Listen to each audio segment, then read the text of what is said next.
And it's 7:45. It's 7:44 right now. We're a minute away. You could not have come back at a better time. The Cardinals are on the field hoping to get their second home victory, their third win overall. And we look at the starting lineup brought to you by Southwest Airlines. D'Angelo Jimenez will lead off, and Ken Griffey Jr., Sean Casey, Joe Randa is off to a good start with the Reds. Adam Dunn, Austin Kearns, Felipe Lopez, Jason LaRue, and Aaron Harang pitching and batting ninth. That's a good lineup. Dave Miley's got a good group to send out there, 1 through 9, and we look at the guy that's trying to slow them down. The Advanced Auto Parts and Rico pitching matchup. Here's the Cardinals have Jason Marquis. Well, Jason was banged around a little bit, but he kept him off the scoreboard. So you see the good ERA in his first outing. 15-game winner a year ago, and he's going to need that sinker ball working and get ground balls tonight. We'll go around the horn, and this is brought to you by Auto Tire. We look at Larry Walker in right, Jim Edmonds in center, Reggie Sanders in left. This is the opening day lineup with Marquis in the middle. Brett Zolonic and Exton up the middle, Roland and Pujols, Molina catching Marquis, and let's see if the Cardinals can get all phases going here as they play their 6th game. Our Ford dealers key matchup, Jason Marquis, what he did last season at home, that good ERA, and on the road as he won his career high 15 games in 2004. Very similar ERA, so he's same type of pitcher, both home and away. Starts with a strike to D'Angelo Jimenez, who is off to a .250 start. And a little too much heat on that pitch. It's 0-2. Jimenez was a big prospect in the Yankees organization. He's bounced around a little bit, was with the White Sox for a while, was put on waivers. Anybody could have had him. The Reds picked him up, and now he's an everyday player for him. Very lucky to be playing after a very serious automobile accident. That just missed the inside corner, ball 1. It's kind of rolling, playing well off the line and back, so tempting this guy to bunt. 1-2. 2-2. We were there in Houston, Al, you and I, when Marquis made his first start. We saw him get to 2 strikes easily. He struggled putting hitters away. He gave up the 9 hits in 6 innings, only 1 run, and didn't start getting aggressive inside until late in that start, as that one almost picked off, you name it, Bettini, Duncan, McKay, Al McRae. They were all down there, and that thing went in and out of the Cardinal dugout in a blink. Yeah, Hal was thinking he was on the other side where they got a net. Oh, 2-2. Good fastball, and Jimenez is gone 94 miles per hour. And after a little rain delay at the start, that's a nice way to begin for Jason Marquis. Well, what's so nice about this is he throws it out away, has a hitter reaching for a ball and can't catch up to it. Cardinal pitchers have been guilty of making a lot of pitches in the middle of the plate, and you don't want to do that to this guy. Doesn't have a home run yet, but he's got a .350 average and he's healthy. Ken Griffey Jr. He's got 2 RBIs to go with that .350 average, and a guy who tore his hamstring and missed much of the second half of last year, and it's been one thing after another for Ken Griffey Jr. He's worked his way back into shape. They were careful with him during spring training, and they hope that this will be the year that he plays front to back in a Reds uniform and goes all season for him. Here's an 0-1. 2 wide. You saw that 501 career home runs. He hit that 500th of his career right here at Busch Stadium a year ago. And as you said, he had 20 home runs, but his season ended about midway. 1-1 pitch is on the inside corner. No, off. Pretty good pitch. It's 2-1, and Marquis thought he had strike 2. Instead, it's 2-1. And that was an instance there where Marquis came in on a hitter. That's in too far in. It's 3-1 with Sean Casey on deck.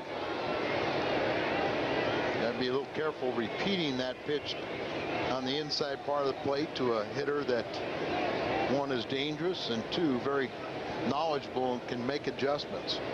Back away. Here is a 3-1. Full count. Griffey had that season-ending surgery to repair a complete tear of his right hamstring. A 2-hour procedure, 3 screws that attach the tendon to the bone. So it was as bad as it could be for his hamstring last season.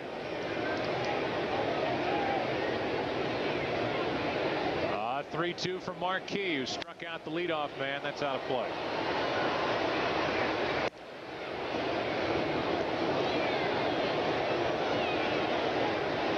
Molina at first put a fastball away. It was shook off. Then he put a fastball in. It was shook off, and then they went back away, just trying to make a hitter guess as to what's coming. Inside, tough pitch when you got to throw a strike. And he got him looking. 2 out.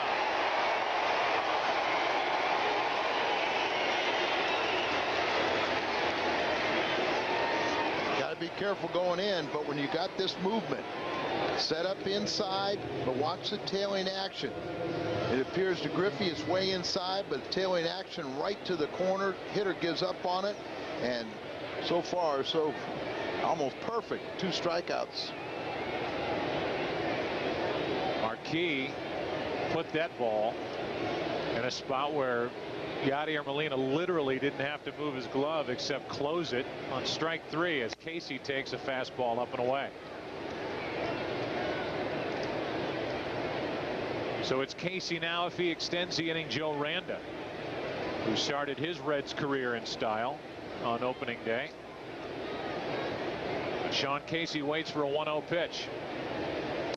3-time All-Star takes a strike, and it's 1-1. He has had some success against the Cardinal right-hander Marquis. He's had success against everyone, a career 300 hitter. And you have to like Marquis working these hitters inside as he just tied Casey in a knot. He could strike out the side here in the first. It was the breaking ball that he worked on this spring.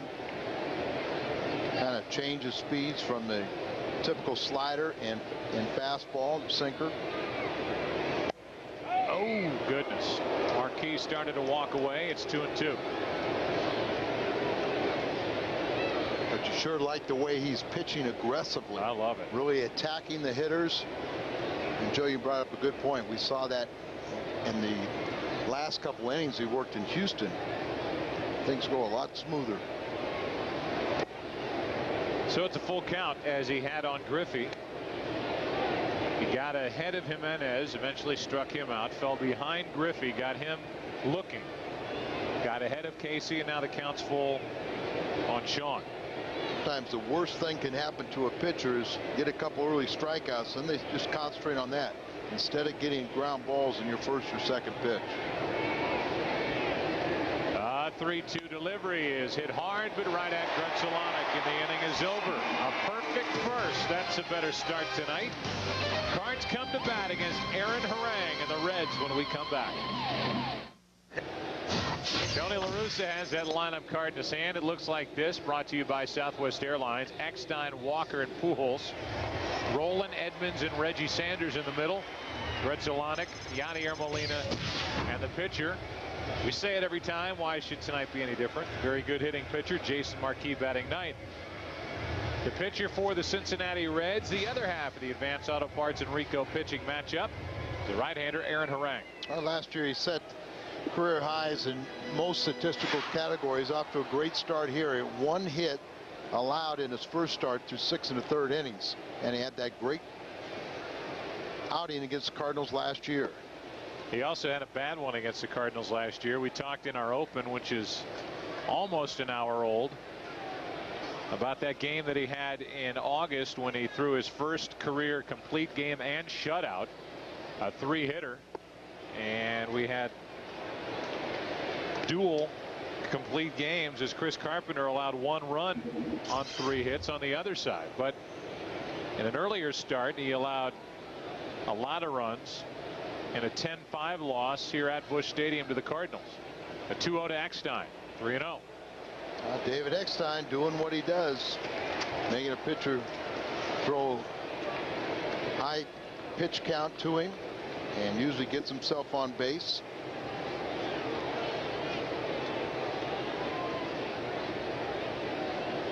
base percentage of .476. He adds to it with a leadoff walk. That's what he's paid to do, and he has done it quite a lot already. We go around the horn. It's brought to you by Auto Tire. Look at the Cincinnati defense. That guy's still out in center field. Ken Griffey Jr. Kearns to his left. Adam Dunn to his right. Randa, Lopez, Jimenez, and Casey on the infield. Jason LaRue, a good catcher, with Harang in the middle of it. That defense for the Reds, the only team in major leagues without an error. Larry Walker now. Good fastball from Harang for strike one. Walker is off to a .300 start. That home run coming on opening day in Houston. The Reds did not have any fun in Houston whatsoever. They're coming from a 3-game set with the Astros. They were swept after sweeping 3 from the Mets to start the year. 1 ball, 1 strike, and that's the beginning for Dave Miley's team, 3-3. That's his 26th year, 3rd year as manager, but 26th year as a player, coach, and manager for the Reds. That might be 2. The flip for 1 and on to first. 4-6-3 double play. Eckstein tried to do all he could to break it up. Jimenez did not give his shortstop Lopez a very good flip, but Felipe had time to turn it. Good point, Joe. Little throw is low, but he had enough time. Eckstein wasn't close enough to really be a deterrent, and an easy return throw to first base. Which Aurelia is with the Reds. They're splitting time at shortstop. With 2 out, nobody on, here is Albert, who takes the ball low. Pujols is hitting .250, 5 out of 20 with a home run and 3 RBIs. It's got as many home runs as Nunez. Abraham hitting one on Sunday. So did Albert. And who else? Taguchi. So Taguchi. Powerful So Taguchi, who earlier that day when he got his ring, I mentioned that home run that he hit against Kyle Farnsworth and the Cubs at Wrigley Field, which is one of the most memorable swings of a great year last year. That's into left center field. Will it carry? Back at the wall. It's off the wall, and Pujols will dig for second with a 2-out double. That looks a little more familiar. And Harang, who's listed at 6'7", 270, but he's lost about 30 pounds. Throws a ball. It's a strike down, and I think with the warmer weather we had over the weekend, that probably would have went right out of the ballpark. As it is, it's off the wall for a double.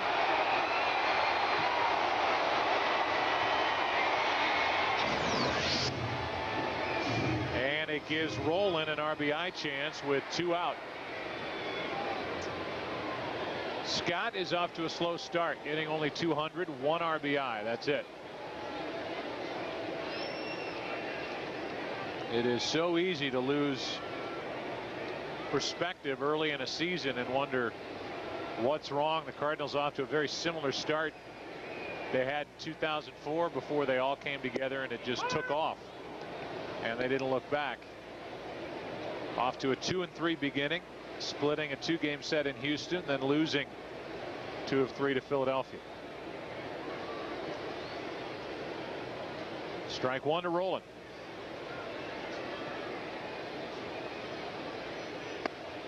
Wouldn't chase it. 1 ball, 1 strike.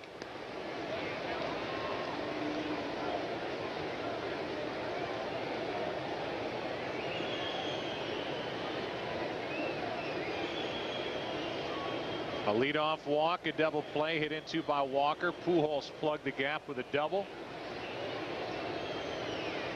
Rolen would like to switch places with him. Instead, he's jammed, and he rolls one out to Jimenez. The inning is over. The Cardinals waste the 2-out double by Pujols, and we go to the second. Cards and Reds, first of a 2-game series. No score. We're watching FSN Midwest, where Cardinals fans come first. Welcome back to Busch Stadium. Let's take a look at this double that Pujols hits. You know, he's always going to have this foundation right here. A little bit interesting where you don't often see him with a straight front leg, and maybe because his arms are like there, is he doesn't get a full extension. But even when Albert doesn't get a full extension, Joe, he still has, he can muscle it because he's strong, but his hands are always staying back. And he's got the head is still, so he can see the point of contact. But it really wasn't where he got his arms fully extended. The elbow was still tilted a little bit. The front leg was bent, but you see how he still drives the ball.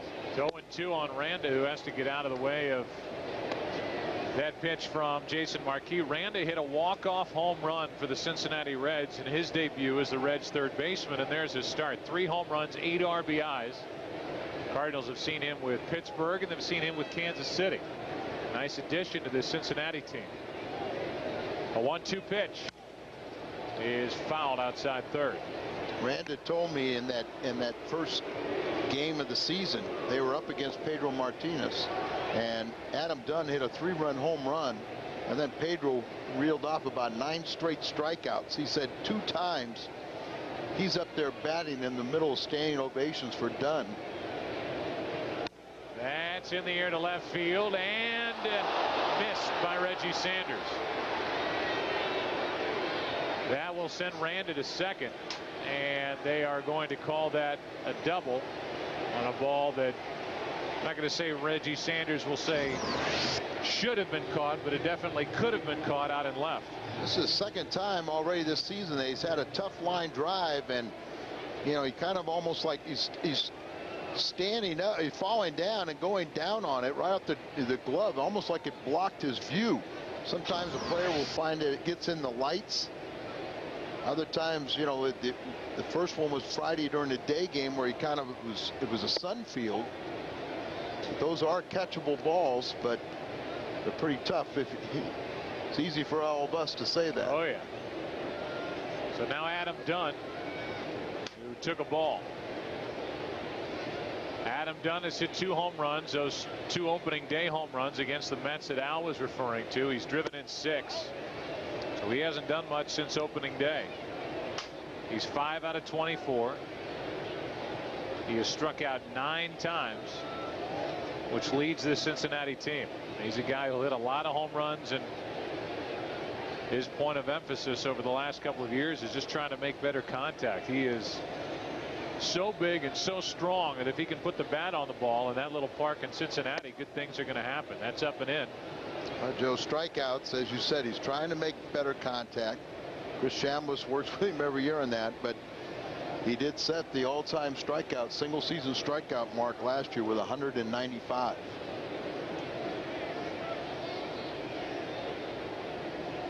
Chris had some talented guys to work with, though. That's for sure. Here comes a 3-0. That's a 4-pitch walk. So a double, a walk, and Austin Kearns will come up with 2 on and nobody out. You're looking for a great Cardinals deal for your family? Check out the MasterCard Grand Slam ticket pack. When you purchase 4 Terrace Reserve seats, you'll receive 4 hot dogs, 4 Coca-Colas, and 4 Cardinals visors, all for just $65. This offer is good for all Tuesday and Thursday home games this year. Call 314-421-2400. Visit STLCardinals.com for more details. See how Marquis does here with 2 on and nobody out in a scoreless game in the second. Ball 1. And out to talk is Yadier. Just get back into a groove like you were in the first inning where you were so impressive. And for a guy like Marquis, you should never worry because he's always 1 pitch away from getting 2 outs. He's got that good of a sinker. And that's what he's got to think about now. There are the numbers on this young season for Austin Kearns.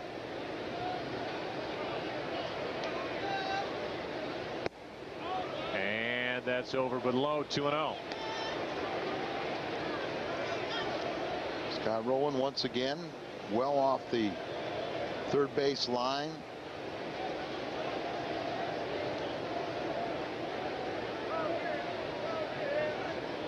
Even Scott's great range, something around the bag it seemed like he would not be able to get to. That's That's on the inside corner, 2-1. Austin Kearns is a guy that has come up with some big hits for the Reds over the past couple of years. Remember last year he had 2 different stents and 2 different surgeries. That's why those career numbers are so low when you look at his 3-year life in the big leagues. Here's a 2-1 pitch. 3-1. He had a broken right thumb. He had surgery on that right thumb. And as you look at Austin Kearns, you see the rain starting to fall again here at Busch Stadium. There's a better look at how far off the line Rolen is. 2 on, nobody out, and a 3-1 pitch. And a line drive into center field is short hop by Edmonds. A run is going to score, and it's 1-0 Cincinnati. Randa just took off, and it was either going to be an RBI base hit or a line drive caught for a double play, and Austin Kearns has just knocked in his 2nd run of the year. You need a double play ball. You need a ground ball. Look at the target from Molina, down low. And the ball right in the middle of the plate, up a bit. Nice snare right here by Jim. That ball, remember, that grass gets wet, ball gets by him, and that goes all the way to the wall and clears the bases. But he stopped it, and there's what you're talking about, Randa just blindly running, and paid off. Lopez now takes a strike. Felipe Lopez digs his way in, hitting 167, only 1 for 6. As Al mentioned, they also have Rich Aurelia, who had a disappointing year last year with the Mariners. He played in 124 games, ended the season with San Diego, and just never got it together. But he's been a good player for a number of years, especially with his time with San Francisco. That is on the outside corner, 0-2.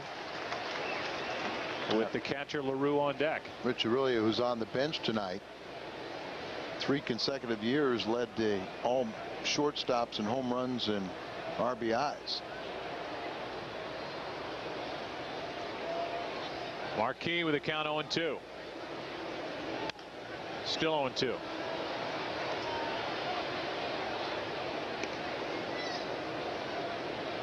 Runner at second is Dunn. Runner at first is Kearns.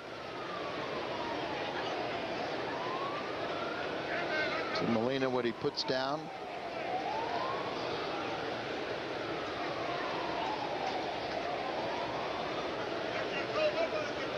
Here's an 0-2. 1 ball, 2 strikes. So Marquis is in some 2nd inning trouble. And it started with the double by Randa into left field.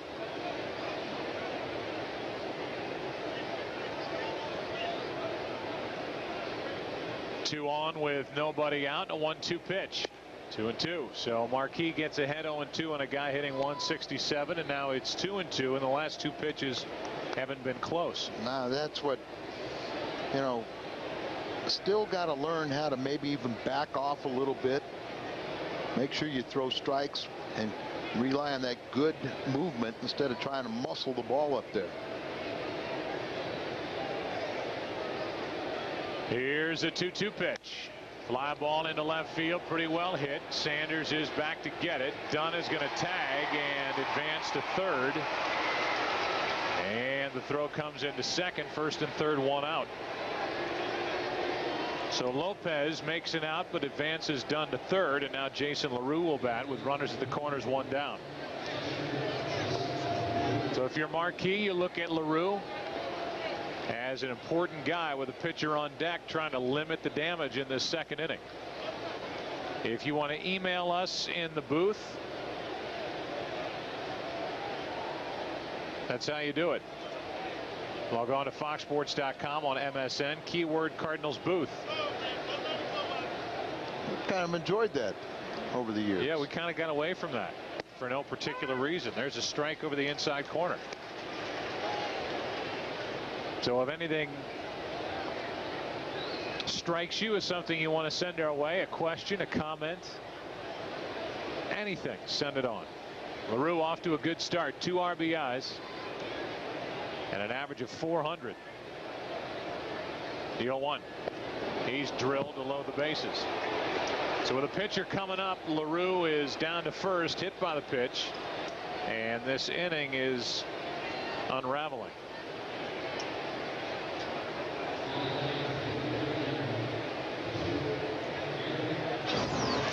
We talked about how he's missing on location. They're set up inside, but you see how he's kind of like not driving towards home plate. He's kind of just falling off to the side and kind of has his back arched, trying to get up on top, but it doesn't look compact. Here is Aaron Harang. He takes a strike. Harang is up there with Jimenez on deck as Marquis tries to keep this a one-run frame. An .063 average in his career for Harang.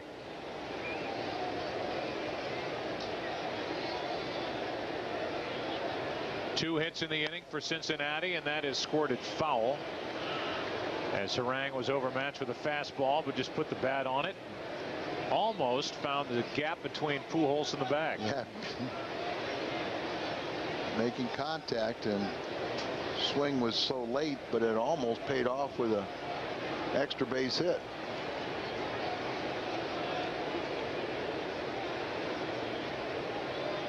Marquis needs an out right here. The 0-2 pitch. Ball one.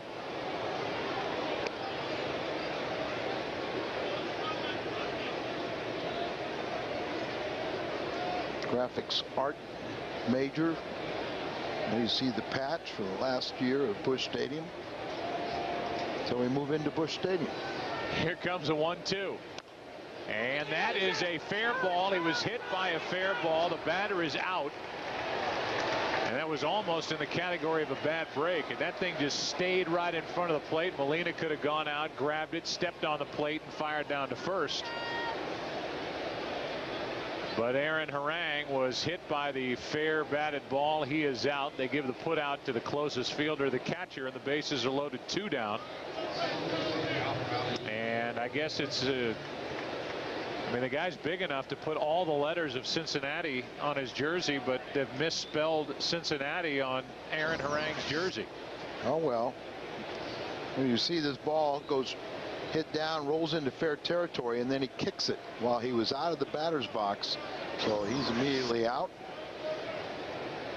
And now the bases are loaded for Jimenez. If he didn't, you probably would have had a double play. Yeah, I think easily. All Molina would have had to do is just reach out, grab it, step on the plate, fire down to first to get Harang, who doesn't run well. And the inning would have been over. Instead, Jimenez gets a chance to add to it. 1-0 Reds. Jimenez has Cincinnati spelled correctly on his shirt. And with the bases loaded, 2 down, the 0-1 is a breaking ball in for a strike. It's 0-2. There's a curveball from Marquis. Yeah, the curveball is what he worked on this spring, but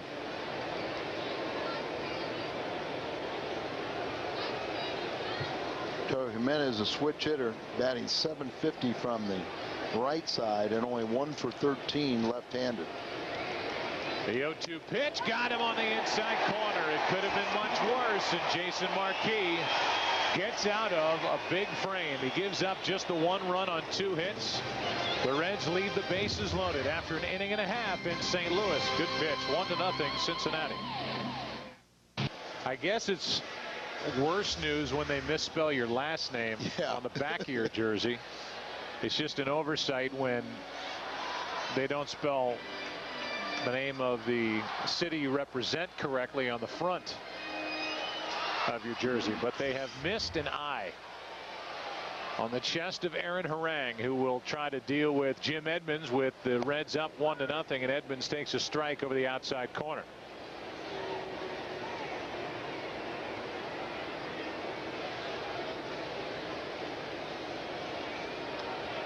Edmonds first up. He's jammed. It's 0-2. He'll be followed by Sanders and Grudzielanek. Anybody gets on Molina, so the Cards down a run. You know how some players are me, I guess Adam Harang is trying to say he's a team player. That's it. No I. Or doesn't want to have multiple ones. Yeah, at least in the beginning of Cincinnati. Here's the 0-2. 1 ball, 2 strikes. You can see LaRue nodding his head. He wanted that pitch in the dirt. Harang put it in the dirt, and Edmonds didn't bite. 1-2. Yeah, you can't say it's a money issue anymore. They spent a little bit this year. Yeah. That's down and away again. 2-2. LaRue once again wanted that ball, a breaking ball, down and away. Didn't mind if he bounced it.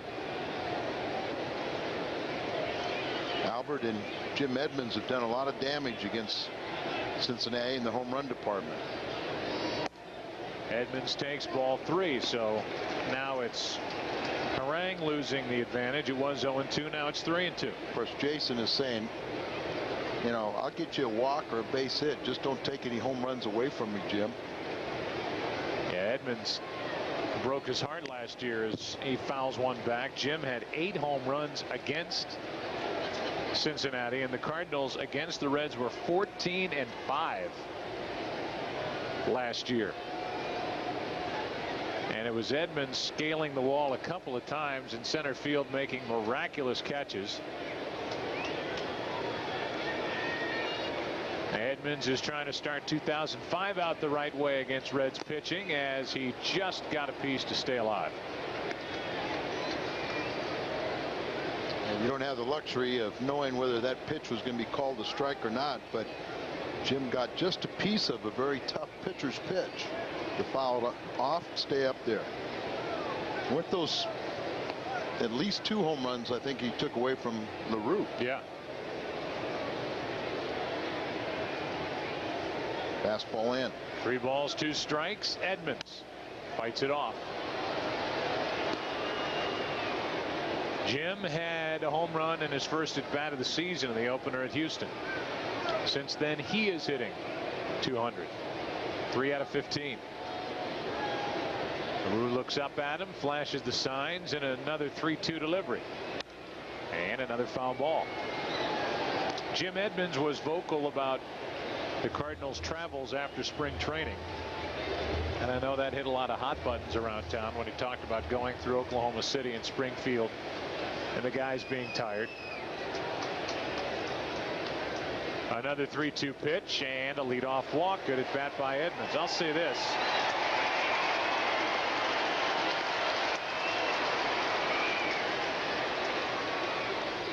Jim Edmonds was talking about the team being tired, and I can understand it. I mean, it's an easy criticism of a player in my mind to say, well, these guys make $8-9 million a year.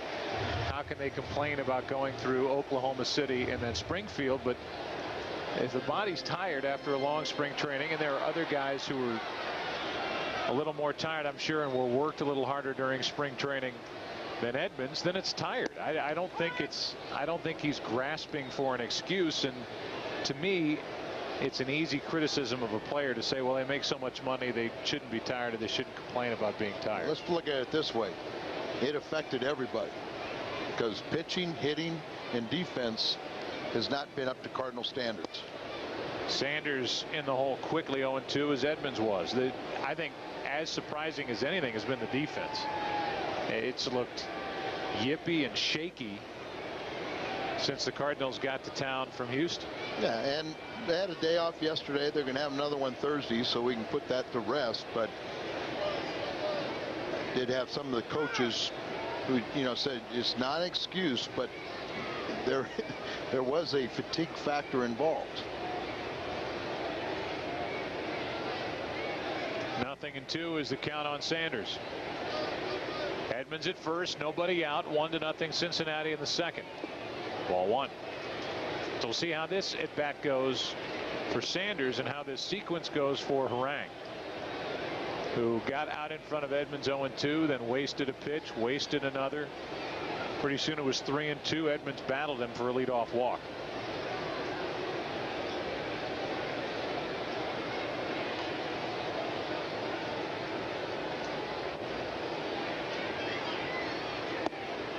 Now it's 2-2.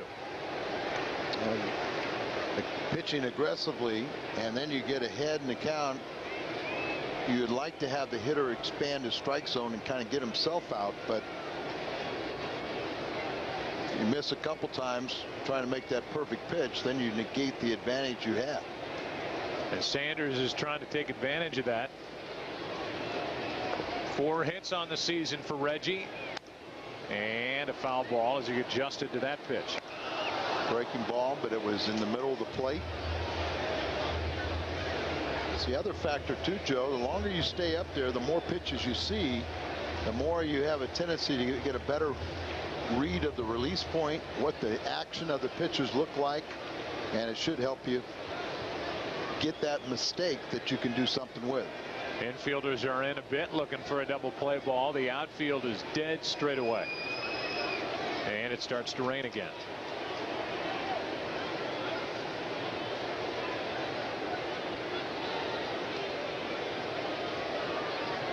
Here's another 2-2 pitch to Reggie Sanders. It's down and in. He checked his swing, and it's a full count.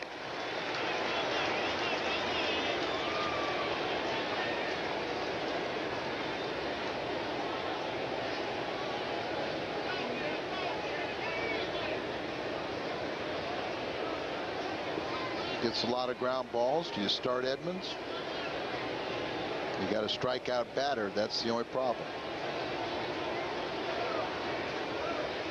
Edmonds not going, and Sanders takes a walk. So it happened 2 times in a row. An 0-2 count, then a full count, and then a walk. And that's 3 walks already for Aaron Harang, and it gives Grzelcyk a chance with 2 on, nobody out. It brings Don Gullett, the longtime pitching coach of the Reds, out to talk to Harang. And while they chat, we will tell you about the best damn sports show, period. It's the greatest nightly sports show on television with host Chris Rose and co-host John Sally. Tonight at 10:30 only on FSN Midwest. We may be a little late in getting to that after a delay of over 40 minutes to start this game. I guess what, 7:10? We started roughly 7:45. It's a little under that. But this game is creeping along as with 2 on and nobody out, we're only in the bottom of the 2nd. And Harang is in trouble like Marquis was in the top of this inning.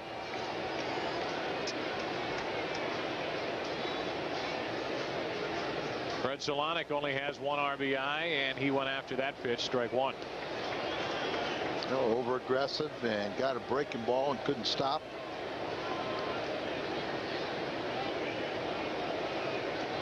Grzelcyk, a gap hitter.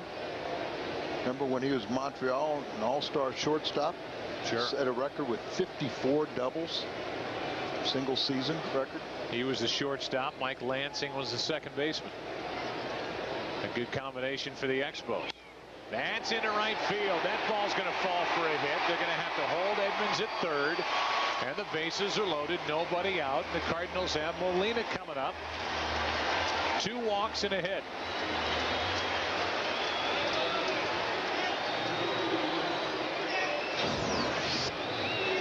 Jim Edmonds, he can read that. Wow, he didn't give himself a chance or give Oquendo his chance to even think about sending him. Kearns does have a pretty good throwing arm, and with nobody out, but you have a double play candidate coming up in Molina. And this would be the time for his first hit. Yes, it would. 0 for 13 on the season. Yadier takes ball 1. Now they knew even when he was playing an A ball, he could handle defensively the responsibilities of catching in the big leagues. They actually do think he has better offensive potential than Mike Matheny. Remains to be seen.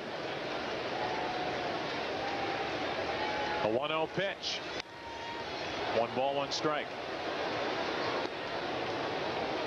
But you know, Joe, until you get that first hit, you know, it just feels like you got the weight of the world on your shoulders. And he's also a guy that is trying to fill in for the beloved Mike Matheny, so don't think he hasn't put any extra pressure on himself. And he fights it off, pops it up into shallow left center field, and that won't do anything. So Molina pops up with the bases loaded, and that leaves it to Marquis. Yadier Molina last season hit .267, 2 homers, 15 RBIs, and 135 at bats. And he pops it up here to leave it in the lap of his battery mate, Jason Marquis. Jason, a very good hitter last year. Hit .292, had 21 hits and 9 RBIs. 0 for 2 this year. Cardinals need a jolt, and Marquis was trying to supply it. A foul straight back, strike one. On deck is Eckstein.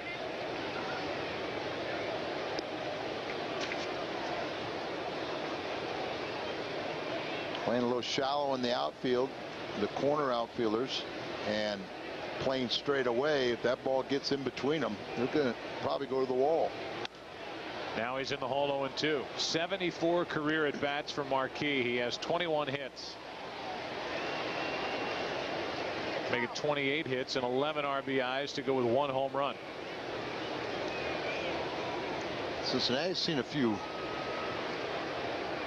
grand slams already this year. Here's an 0-2. Marquis watches it go wide. The Reds had a chance to have a big inning in the top half of the second. The Cardinals loaded the bases with nobody out. Molina popped up, and Marquis waits for a 1-2. 2-2. It's been the best offense for the Cardinals. Hitter getting down 0-2. First 2 hitters of this inning were in that situation. Both walked.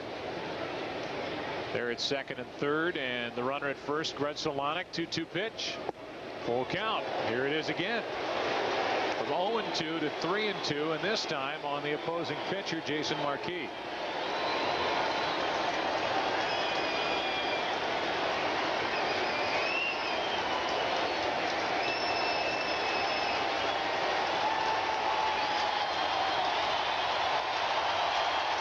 Marquis rips it past the first baseman into the corner.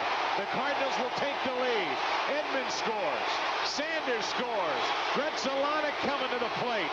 3-1 Cardinals as Marquis ends up at third. That's the jolt they've been looking for.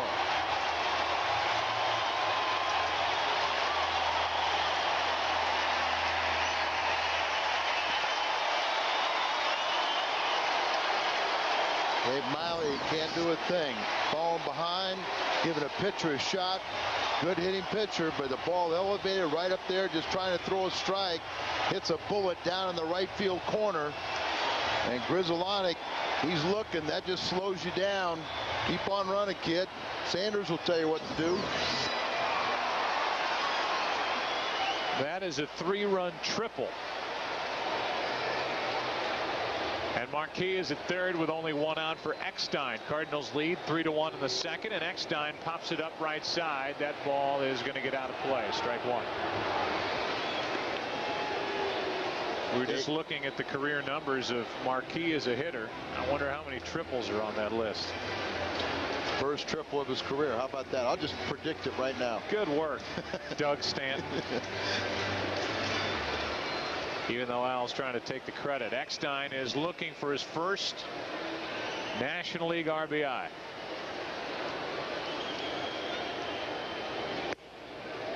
One ball, one strike.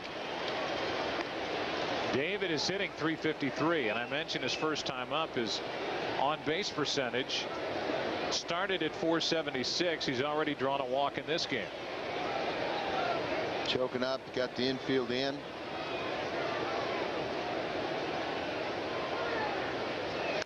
Now they've always got to look at David Eckstein and think of the possibility of a squeeze. He's so good at handling the bat.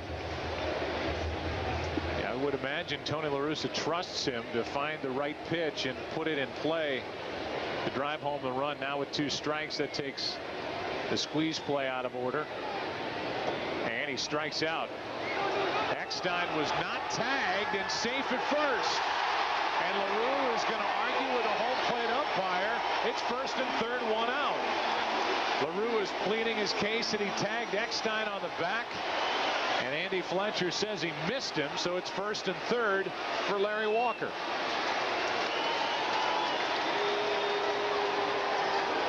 announcer Dave Miley, the only thing he can ask is for Fletcher to ask for help. And this is something the umpires do on a more frequent basis, and it is the correct deal. But if you're the umpire, you know, he can do all he can see, and it really didn't look like he got him there. And immediately, home plate umpire says that he did not tag him, so it gave LaRue a chance. But with people yelling, you know, and it doesn't really look like that glove changed direction, maybe deflected the jersey or the heel. Mike Riley is a third base umpire, and he apparently didn't see it any better than the home plate umpire. It looked like maybe on that first replay LaRue got him on the hip, maybe not. There's just no definitive look that we have. And the bottom line is, if LaRue did tag him, Eckstein is standing at first base because he just kept on running. Right. He sold it that he missed him. Once again, you start hustling and don't stop. You never embarrass yourself.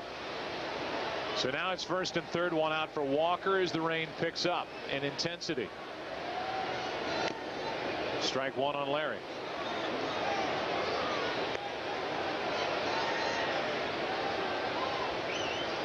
It's like a nuisance rain.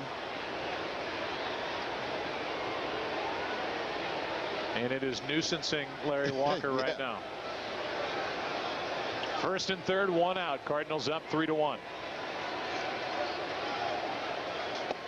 That's strike two. So again, Harang is out in front of a hitter 0-2.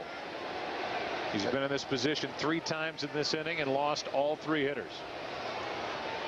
It's like I get ahead and then I try to make perfect pitches, and it started ball 1, ball 2, ball 3. Albert Pujols on deck.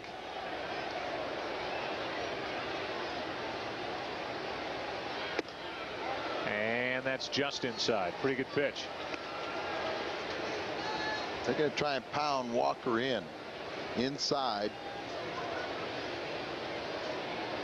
And they're trying to throw breaking balls away.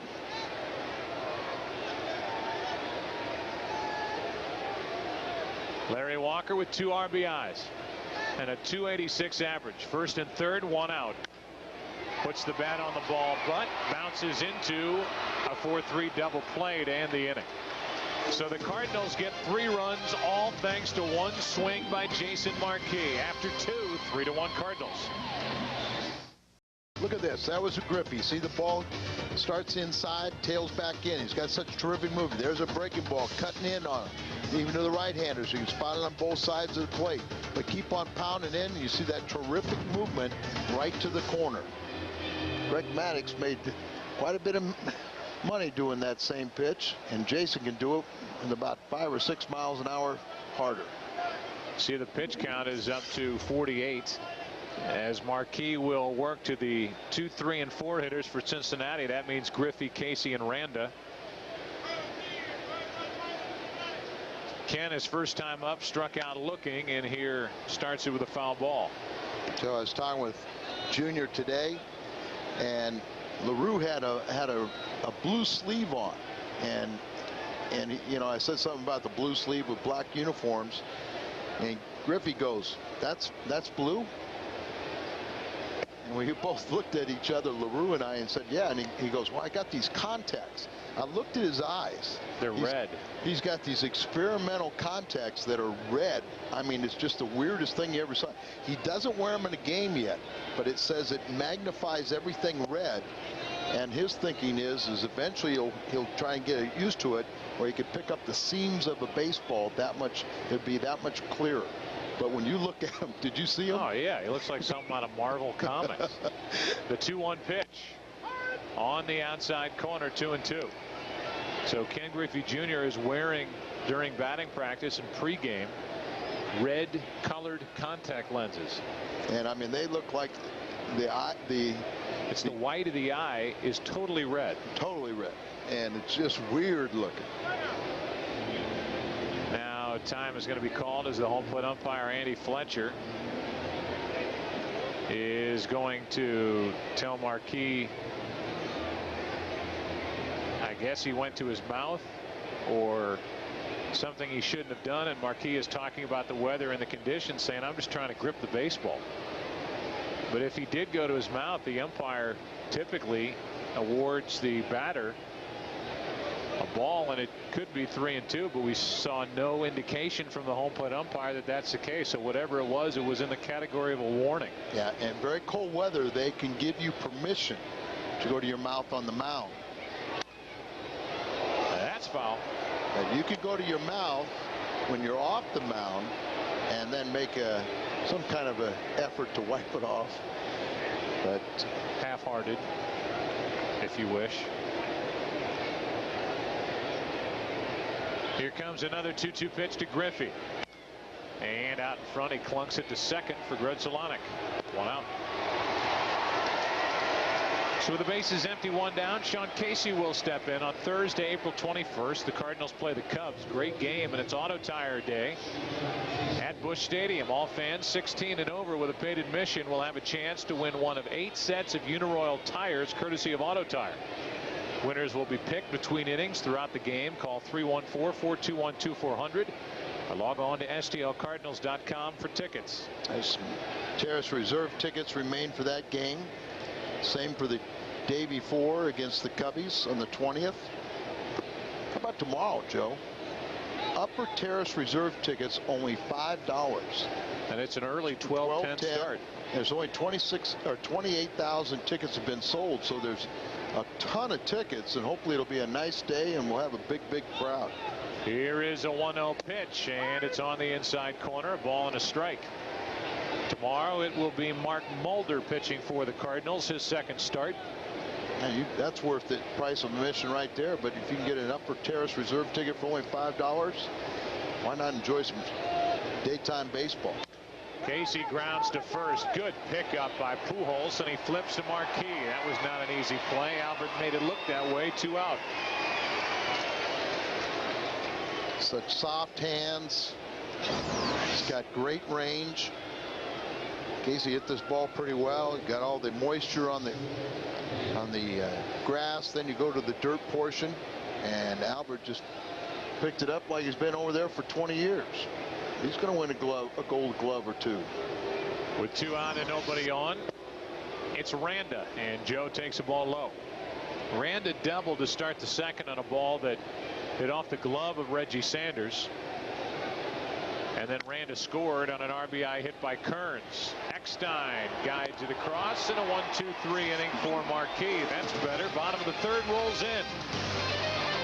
Pujols rolling Edmonds coming up. 3-1 Cardinals.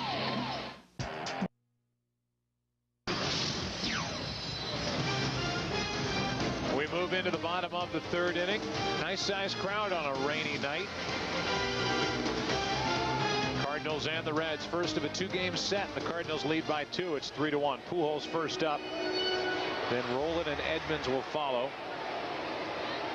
And Aaron Harang has to be disappointed with how he worked to the Cardinal hitters last inning. Teammates gave him a lead, then he would get the advantage on hitters, let him go, and it was Jason Marquis of all Cardinal hitters that got him for a 3-run triple. Between innings, Andy Fletcher, the home plate umpire, went over to Jason Marquis, and whatever they discussed with regard to putting the pitching hand in the mouth or blowing into the pitching hand on a chilly evening, whatever it was, they got that squared away, and Tony La Russa was satisfied with whatever explanation Fletcher gave. There were no penalties, no balls awarded, but just a warning given, and that's inside to make it 3-0 on Pujols. Interesting thing is it seemed like Mike Riley, the crew chief, and a couple of the umpires got together with the home plate umpire and said, okay, what was that little incident about? And then there's Mike Riley, the crew chief, who's got enough worries about the weather here. Here's a 3-0. He's swinging and he pops it up. That is straight up the chute, and it's Jimenez who calls off Casey. 1 out. So Albert's 1 for 2, and we give you this date in Schnook's history. How about that? Aaron changed jerseys. Now he's got an eye in the front of Cincinnati. Reds owner Marge Schott cancels the score reporting service at Riverfront Stadium to save $350 per month. That was back in 1996. Well, Joe, she was right. Remember, she used to criticize scouts, said all they do is watch baseball games. That's right. And why should they get good seats? Ground ball to the right side. The Reds were notorious for visiting players and the passes that they would leave for family members to come to a game to give the visitors horrendous seats. And it's just a common courtesy that each club gives the other that a certain number of seats are going to be good ones for whatever team comes to town. The count's 0-2 on Roland, who is really searching for his stroke. Only 4 out of 21. Probably one of the most interesting complaints she ever had was, remember when the Reds beat Oakland in 4 straight, and she complained because they won it too quickly. Here comes an 0-2. Cost her some gates. It did. Well, that series started in Cincinnati. It ended out in Oakland, and that's when Eric Davis had that lacerated kidney and was basically left out there in the hospital and had to find his own way back. Right. With 1 out, nobody on, Roland takes strike 3. There's that pitch that Harang's been looking for, and he finally gets it at the expense of Scott Rolen. 2 out. See LaRue not really set up in a low stance. It's a breaking ball and gets Scotty looking. Scott's kind of been fighting it a little bit. Remember in spring training, he said he wanted to see a lot of pitches, wanted to just kind of see the action. Saw that one. Well, the base is empty. 2 down. Here is Edmonds, who started the rally last inning, working a walk out of Harang. Strike 1. Jim is only 3 out of 15. He's looking. His next hit will be career hit number 1500. Got to do those milestones with big flies. That would be nice. Here's an 0-1. That's in the air to center field. Griffey back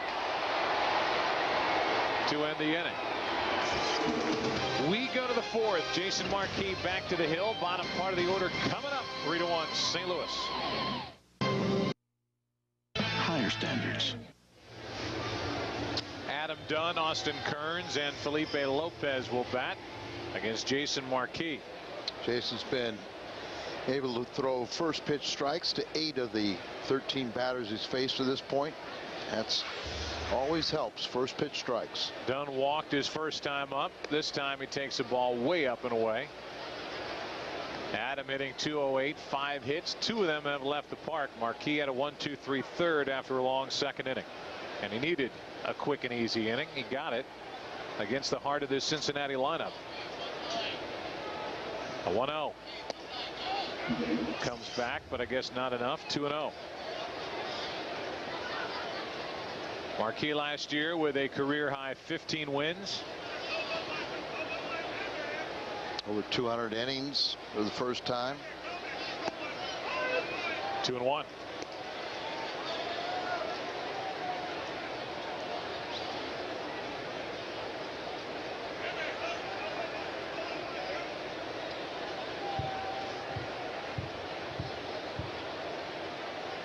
Adam Dunn waits on 2-1, and Marquis deals. Big swing and a miss. 2-2. That last inning, you really liked it because Jason had the sinker working, inducing ground balls. Very efficient with the quick inning. Dunn is a guy who hit 46 home runs a year ago. Good athlete. Former quarterback. He spins away from a pretty good pitch, and Marquis doesn't get the call. It's a full count. It's one thing to pound that inside corner, but Marquis hasn't gotten a lot of those calls lately from Andy Fletcher.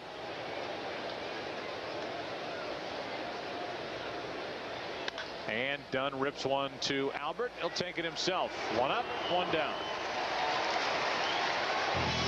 Let us flash back. Legends of the game and the great Johnny Bench, 2-time National League MVP.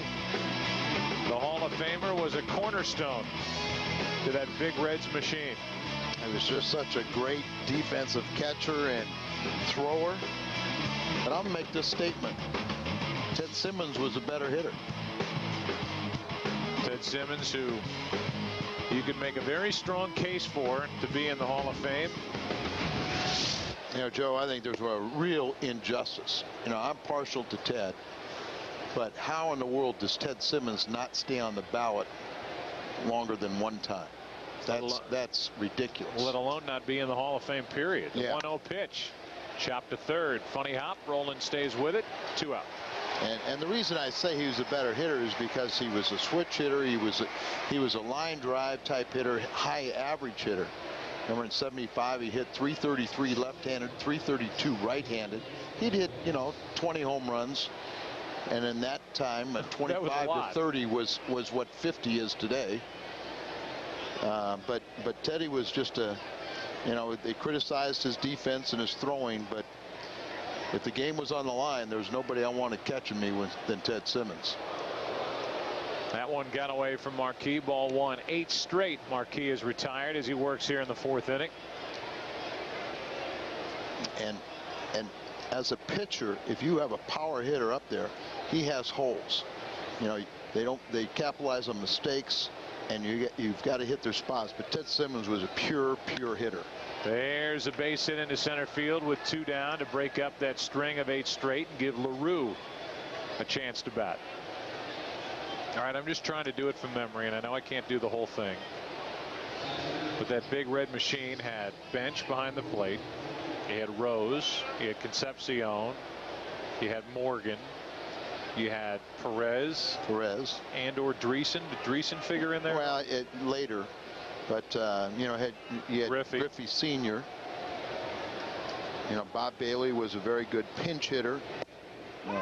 George Foster, is he George Foster was, you know, he hit 52 home runs in '77. I'll never Geronimo. forget Cesar Geronimo. You know. So that's pretty close, isn't it? Sure. And well, you forgot Darrell Cheney. 1 on, 2 out, no balls, 1 strike. Marquis deals, and the pitch in the dirt. They got him. Molina gets the runner at first, Felipe Lopez, to end the inning. Get used to that. We'll see that from time to time this season. Molina is not afraid to fire behind the runner. Lopez stumbled a bit, and it cost him. You can see why they argued. 3-1. Hey! Jason Marquis is able to rest over on the dugout bench. He was on the bench, now stomping around a little bit. And I'm sure they're talking about that play at first that ended the top of this 4th inning. Pujols missed Lopez altogether. Came back and got him after the hand was on the bag, but out was the call. Is that officially our first break of the season, 2005? Yeah, maybe. Here's Reggie Sanders, who walked and scored back in that 3-run second. He scored along with Edmonds and Grudzielanek on the 3-run triple by Jason Marquis. The 1-0. Hard hit. Randa caught it on the fly. 1 out. And with the bases empty, 1 out, we'll tell you this portion of Cardinal Baseball on FSN Midwest is brought to you by Advance Auto Parts. We're ready in advance. By Aflac, ask about it at work. And by Rico, how well do you print, copy, scan, fax? How well do you share?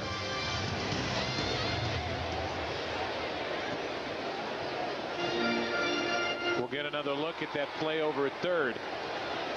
Either way, Randa was up and getting ready to throw, but the third base umpire, Mike Riley, the crew chief, said that Joe Randa caught it in the air, and we get another look. Joe Randa came up as if it trapped it, and yes, it trapped it, but he scrambled to his feet ready to complete the throw, and then only stopped when the third base umpire said it was a catch. Is that officially the first break that we've seen in the Cincinnati? Well, you know, Joe Randa is third in the major leagues in defensive fielding. First was Mike Lowell, then Scott Rowan, and Joe Randa. 1 ball, 1 strike on Mark Grudzielanek, who loaded the bases with a hit in that 3-run second. He is hitting .333, 5 out of 15.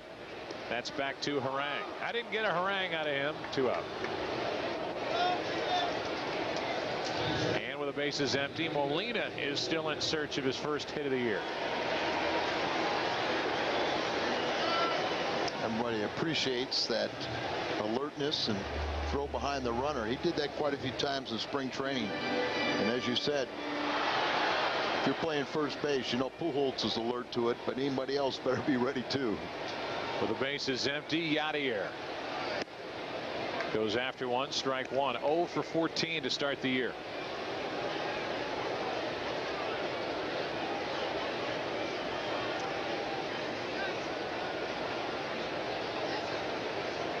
With the bases empty and 2 down, Molina on 0-1. Checks his swing on a pitch in the dirt. Molina, let's be honest, his main charge coming into 2005 is to do his job behind the plate, learn the pitching staff even that much more after the work he did with them last year, and take over the reins from the departed Mike Matheny. That's not going to make him feel any better as he looks up at the scoreboard and sees 0 for 14, but the hits will come. And this lineup should be good enough to, from time to time, carry him if he's still trying to get his feet underneath him with a bat in his hands. Absolutely. And of course, he'll pay a big tribute to Mike Matheny, who was so gracious in everything he's learned from people he passed on. 2-2. Of course, Molina's got a couple brothers that can help him. His dad's was an outstanding player, and I believe a Puerto Rican Hall of Famer. That's right. 2 brothers playing for the Angels in the big leagues. Talented family. Now it's full count. We're up to 106 emails, I'm told, on the night, which is disappointing since a couple years ago we had like 7,000 at one time. So send them in. Here's a 3-2 pitch.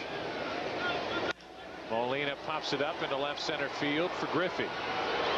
Cardinals go in order. We go to the 5th. The Reds will send in the 8, 9, and 1 hitters. It's 3-1 Cardinals after 4. First. Well, it was inning number 2, Al. Inning number 2 in the top half and the bottom half, and Marquis, I think, has settled into a nice rhythm. He struggled then. He got the big triple, and now the pressure's off and he's pitching. A lot of times guys with a good dominant sinker need to wear themselves down a little bit, throw a number of pitches before they find that release point in the groove, and hopefully he can maintain it. Boy, you look good on camera. Yeah, we ought to email. You know, June can't stand the goatee. She says you look like you're about 150 years old instead of only 125. But you know me. June's not a fan of that. Nope, she's not a fan of it. LaRue takes a strike from Marquis, and we're underway in the 5th. So I'll keep it. That's you. Always working against the grain, you are. LaRue, his first time up, hit by a pitch, which turned into a break really for Marquis. That loaded the bases for Harang, who tapped out. And then Jimenez struck out. That was all with the bases loaded. And the Cardinals came up with 3 runs thanks to the bat of Marquis in the bottom of the inning. Here's an 0-2. Oh, boy, he has really worked inside well, and there have been a couple of calls that he has not gotten from the home plate umpire. There's that combination that gave us a couple of fantastic highlights from last season with Edmonds going over the wall to Rob LaRue. Goodbye. Marquis has made some of his best pitches the last 2 innings, and he just rung up strikeout number 4. Well, you remember he worked on a breaking ball. Everything was hard. So he's tried to come up with a little more of a curveball, and that one kind of backed up on him. But we got the call. Good fastball, and Harang was frozen. Strike 1.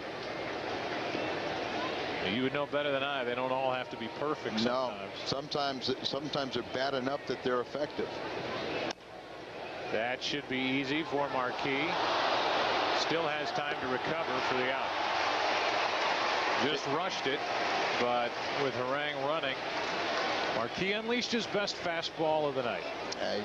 He's a very gifted athlete. We already saw that by his triple into the corner with the bases loaded, and he just stayed with it. He didn't panic. Kind of threw from a spread out stance without the crow hop. Should have a little trouble with, you see, I think they have, after they've talked to the umpires got together, I think they did realize that it is getting cool enough, and they have given the pitchers permission to blow on their hands. 2 out, nobody on. Here's D'Angelo Jimenez. Shows bunt, takes the ball. It's astounding sometimes to see it, and it happens a lot, that a pitcher who can throw a ball from 60 feet 6 inches at 93, 94 miles per hour can look awkward from time to time, fielding the position, then turning and throwing the ball over to first base. As the count goes to 2-0 on Jimenez, because I guess there are no mechanics involved, and so many times they're throwing the ball flat-footed. Well, and you get excited and you forget that crow hop, or you do a couple of them. Should end the inning, and Marquis is making up for a lot of those long innings early as he flies. Jimenez does out to center field. Halfway through it now. Marquis is settled in.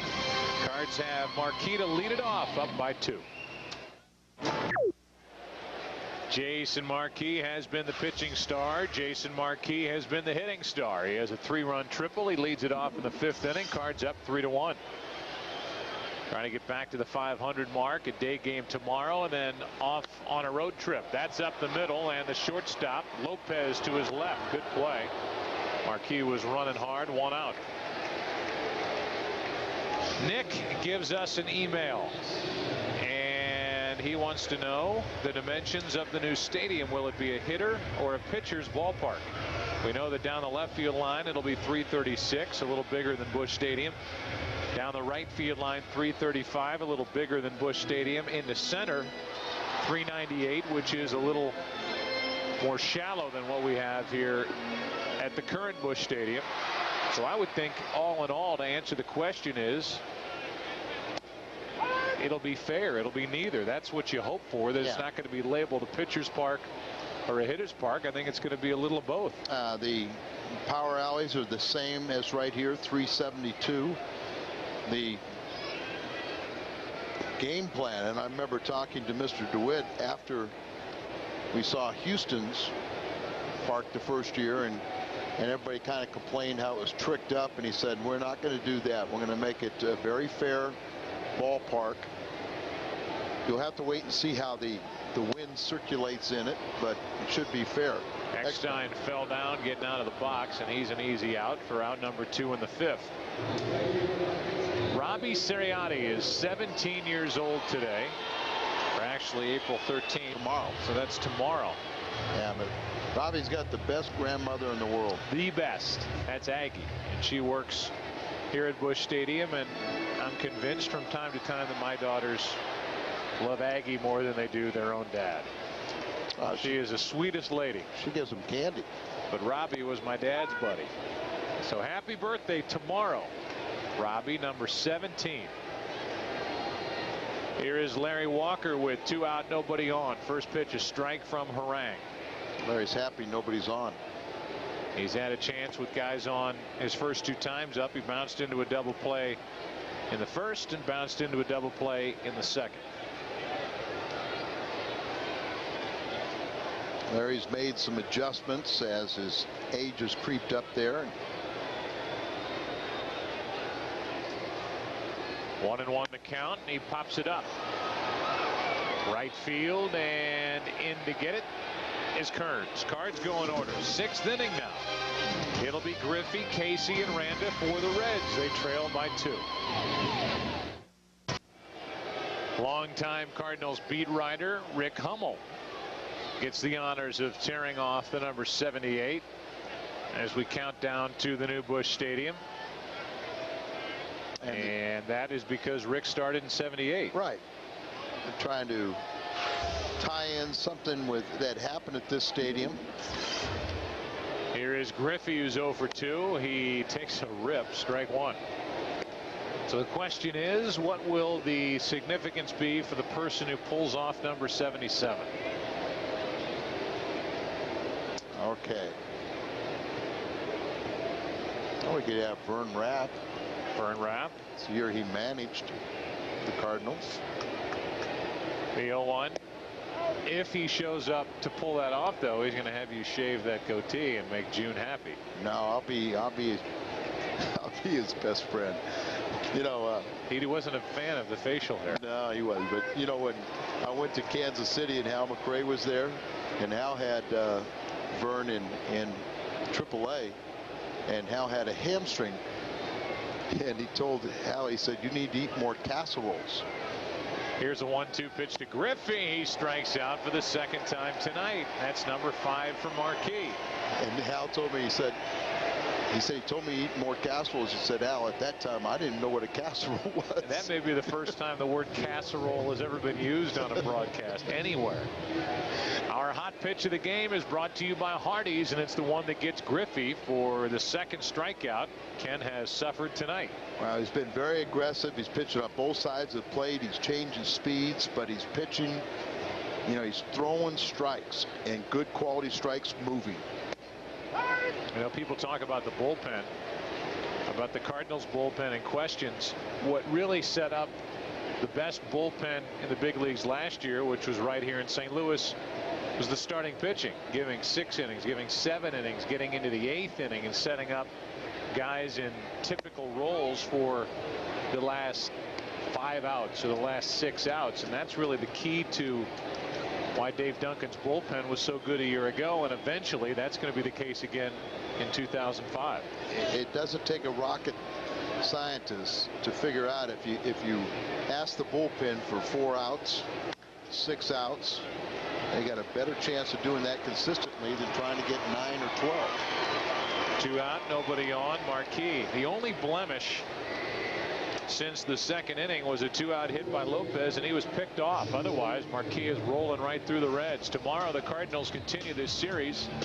Mark Mulder makes his second Cardinals start, and we will start it at 11:30 in the morning. It's a 12:10 start right here on FSN Midwest. You know, Joe, Mark Mulder would be the first one to tell you that first start on Friday was not what he wanted it to be. And he told me, he said, "I didn't have anything, but the one thing he did have is a great competitive nature." And he made some pitches when he had to. He could have let that thing get a lot uglier than it was, and he kept his team in there where they could battle back. Didn't give you the innings that he wanted to, but you saw the competitor. 1 ball, 1 strike, 2 out, nobody on Joe Randa, who has one of the 3 Cincinnati hits tonight. The Cardinals have only 3. The Cardinals up 3-1. Randa is off to a 409 start.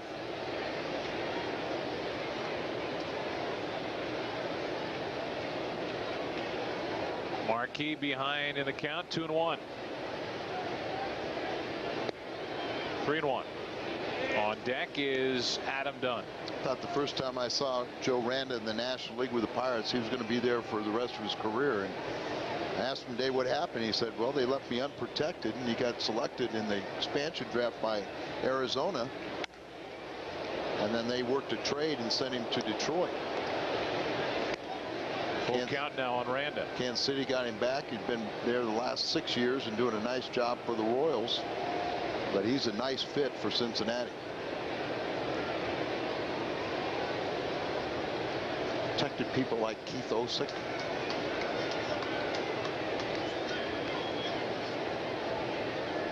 The last regular third baseman that the Cincinnati Reds had was Aaron Boone. He's now playing for the Indians. Here's a 3-2 pitch lined into center, a 2-out hit. The outfield play is not easy tonight. We haven't seen a lot of balls that have bounced into the outfield, but you could see the way Edmonds went after that ball. I know he missed one on Sunday, but the ball is going to skip off that wet grass, and Edmonds wanted to make sure that he stayed down on it and it didn't squirt under his glove. Rocket going out there, and anything off to your sides is going to be very treacherous. It'll pick up speed, and then some of them might just stay right on the ground instead of bouncing a little higher than you would assume. Here is a guy that can hit him a long way. Adam Dunn takes ball 1.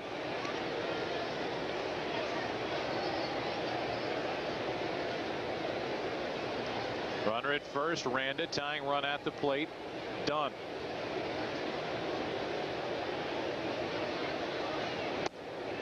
Two and 0. And now Molina wants to go talk.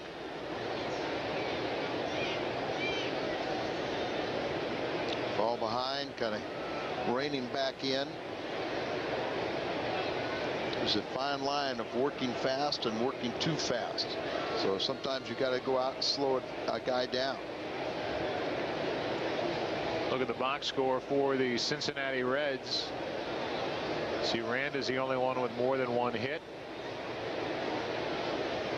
Kearns has the RBI. He's on deck. Here's a 2-0. Watch out. That's foul. 2-1. Turn on that one, didn't he? Oh.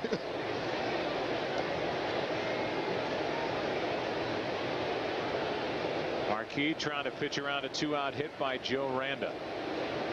Cardinals will have the 3, 4, and 5 men in their half of the 6th. Change up, out away from it. 2-2.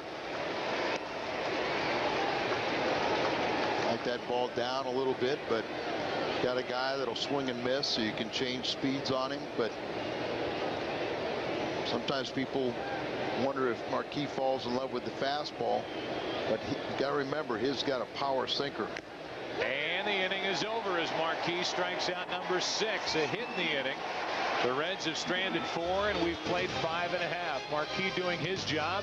Part of the order coming up. Cardinals up by 2.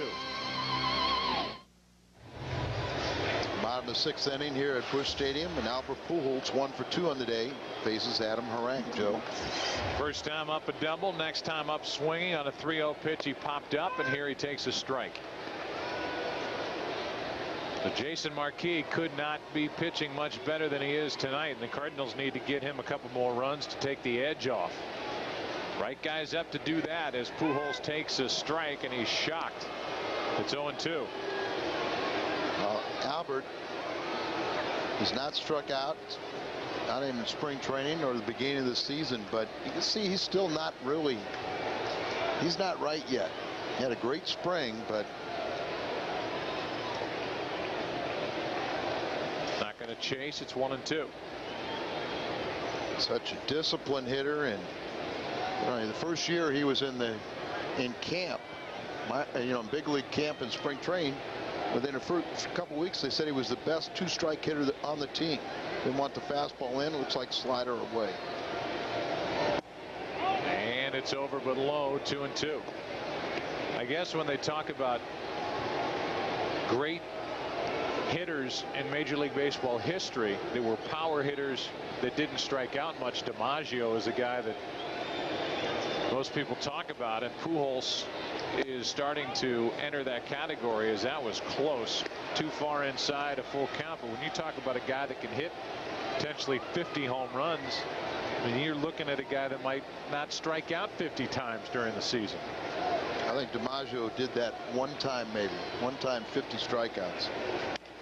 Pujols grounds to third. Randa surrounds it, throws it, 1 out. Pujols is 1 for 3, and the batter will be Roland, who's hitless tonight.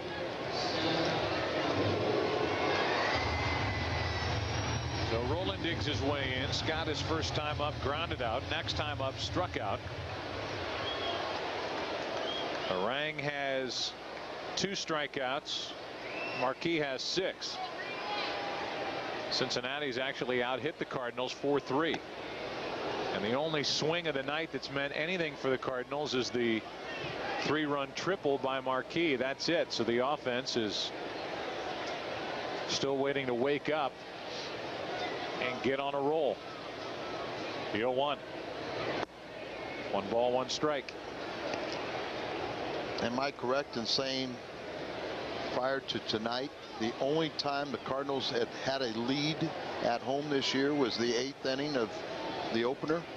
And that's, you could extend that even to the Houston series, other than opening day, the second game. They were in that battle with Marquis and Pettit, and they never had a lead in that game. So no. Coming into tonight, the Cardinals, other than opening day, had led for an inning, and that was thanks to those back-to-back walks by Aaron Foltz while Billy Wagner was watching out in the Philadelphia bullpen. Here comes a 1-2 pitch. Rolen pops it up. So Rolen still struggling for it. He's the second out here in the 6th, and with the bases empty, Edmonds will bat. Take a look at the Suntrip Automotive Family Home Run Recap. This season, the Cardinals have hit 7. The Suntrips will donate $100 for each home run for their Win One for the Kids Charity Foundation. A portion will also be donated to Habitat for Humanity St. Louis. So I asked Charlie Manuel about that, and he said that was strictly my call. And he said, I just do not believe in bringing in my closer for more than 3 outs early in the season. And he said Aaron Foltz made her club in spring training because he got left-handers out, but he said I'll take full blame for that. And I think you'll lose more games in the long run bringing your closer in and pitching them more than 3 outs or 1 inning early in the year. Well, I was in my kitchen watching that game unfold, and I, for one, was thrilled that Charlie Manuel has that tact early in the season. Yeah. 1 ball, 1 strike on Edmonds. And Edmonds jammed a bit. Will it carry back at the wall? Griffey watches it go. Edmonds has his second. And the Cardinals lead by 3. And as I said earlier, that's the way to get your 1,500 hit. That's the way to get milestones with the big fly. Hit number 1,500 is home run number 2 in 2005 for Jim Edmonds.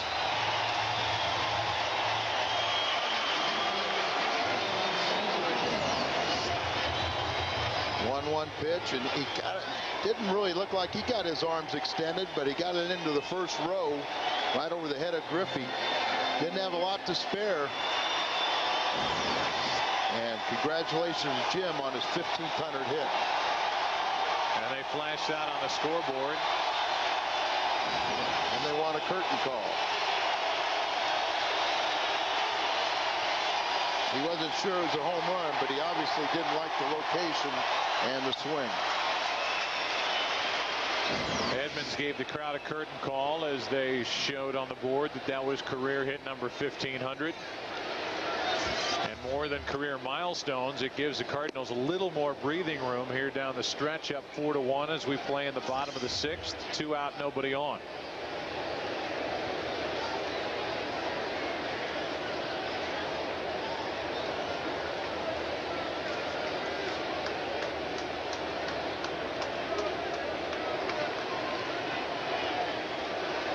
.405 feet off the bat of Jim Edmonds. With 2 out, nobody on. Sanders hits one into left field.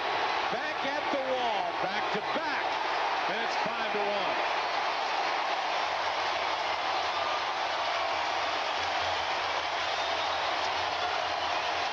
So we just need to do that Suntrip promo a little bit sooner.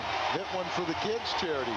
They're up to 9, the Cardinals are on the season, and it's Sanders and Edmonds homering in the same game for the 2nd time this season. Reagan ball kind of up inner half, and Reggie hits his 3rd to take over the lead in home runs. And the crowd now starting to say, this is the team I remember in 2004. Nice little smile at the end of that curtain call. Oh, when has he not smiled? Cover boy Reggie Sanders. With 2 out and nobody on, Grudzielanek takes a fastball for a strike. 392 feet off the bat of Reggie Sanders. And as Al said, he hits his 3rd of the season. Came close here in the opener. Opener. This time it was a no-doubter into left center field as action starts for the Reds out in their bullpen. Valentin. Joe Valentin started warming up. That's outside, ball 1.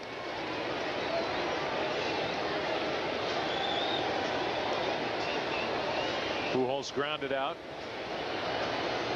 Rolen popped out And then back-to-back home runs, Edmonds and Sanders. That's inside to Grudzelanic, 2-2. Valentine. My funny Valentine. Sorry, Jose. Got Jose and Joe. That's right. With the bases empty and 2 out, Grudzelanic takes a good rip.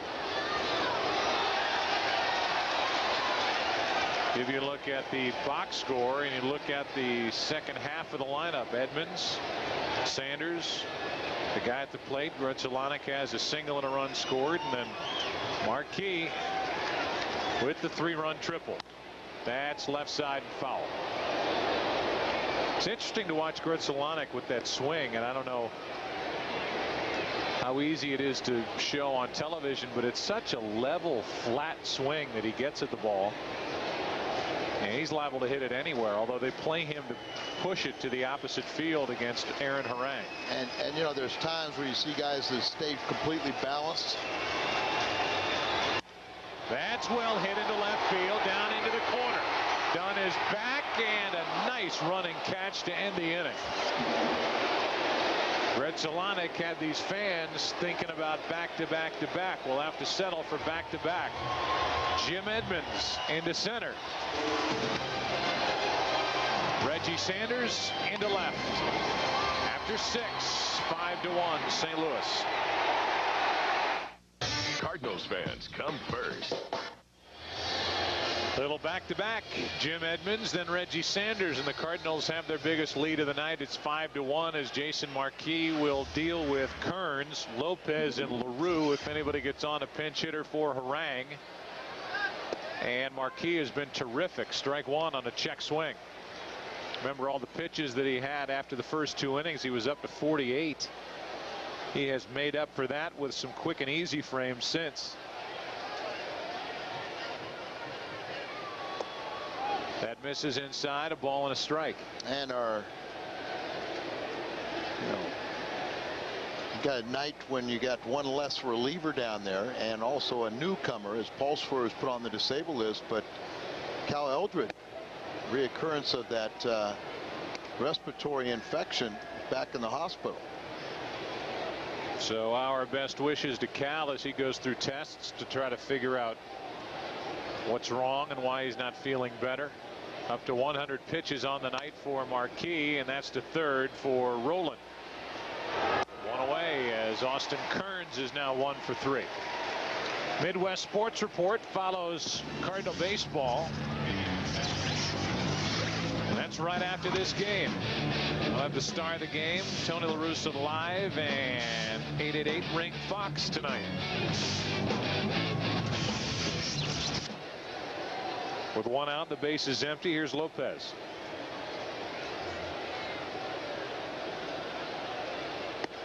Strike 1 from Marquis. So for a guy who had basically 50 pitches after 2 innings,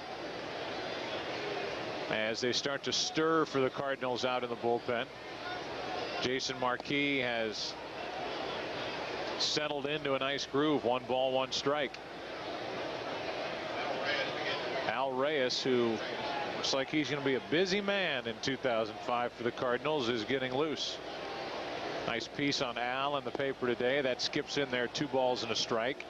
And I know, Al, you mentioned it earlier, but it's worth saying again that Pulsipher is on the disabled list. Carmen Cali, a left-hander, has been added to the roster. He is here. And Cal Eldred is unavailable tonight. Here comes a 2-1 pitch to Felipe Lopez. 3-1. But if you're fortunate enough to get through 7 innings with your starter, it's a lot easier for Tony to manage those last 2 innings through his bullpen. He has got a rested bullpen to go to. That's a line drive base hit into left. 1 on, 1 out for LaRue. And I'm sure it's at least crossing the mind of Tony La Russa with a pitch count up over 100. How much longer he's going to let Marquis go here in this 7th. What's on tap is brought to you by Budweiser. Tomorrow, 11:30 a.m. on the air on FSM Midwest, the finale of the 2-game set with the Reds. Here's your double play ball. Ball 1 low to LaRue. Tony wishing for that to save a few pitches. Even though Marquis has a dominant sinker, you still consider him almost like a power guy. He's only 26 years of age, and power guys are going to have the ability to throw more pitches. That's a slow roller that Rolen will let roll foul. That's nice that it hopped on that side of the line because Rolen had no chance to make a play. 1 ball, 1 strike. Willie Mo Pena, a big-bodied outfielder, is a pinch hitter waiting on deck. Ray King has joined Reyes in the bullpen.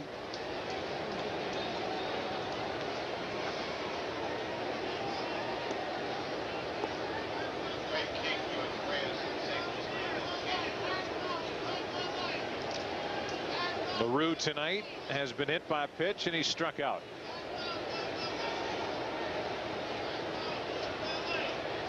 The 1-1. Chased it. Strike 2. I would have to believe that if Marquis gets LaRue, he'll stay in there and try to finish the 7th. If he doesn't get LaRue, the call will be made out to the bullpen. Here's a 1-2 pitch. Pretty good pitch with 2 strikes, and LaRue stayed away from it. 2-2.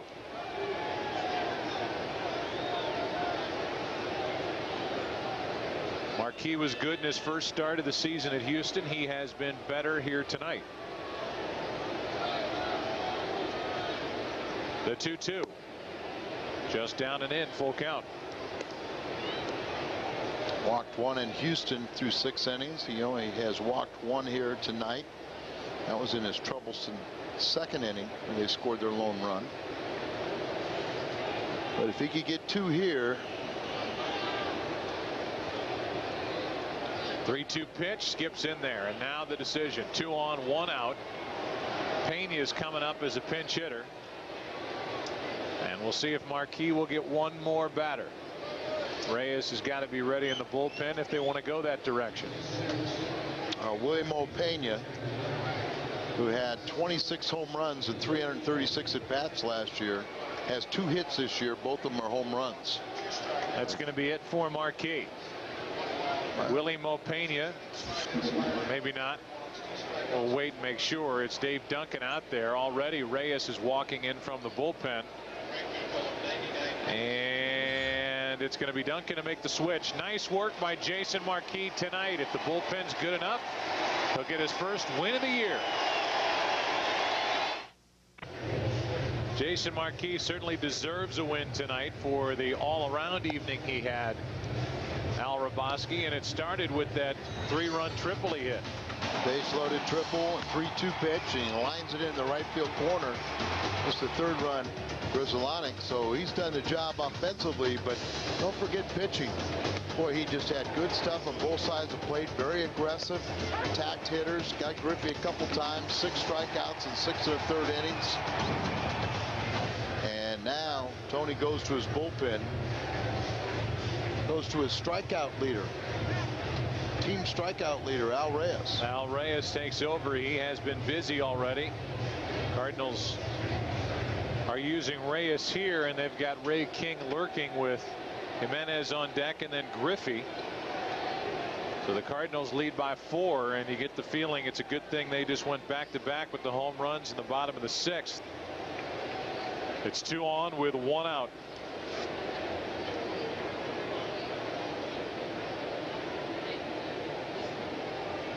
Reyes already making his 4th appearance, and Pena checks his swing. He didn't go. Willie Mo Pena is a former Yankee prospect. As Al mentioned, he had a very good year last year in limited work, and there were some teams that were awfully interested in Pena over the offseason, but the Reds, probably because of the health history of Ken Griffey Jr., elected to keep Pena around. Wow, Kearns also. Here's a 1-0, 2 on, 1 out. 1 ball, 1 strike.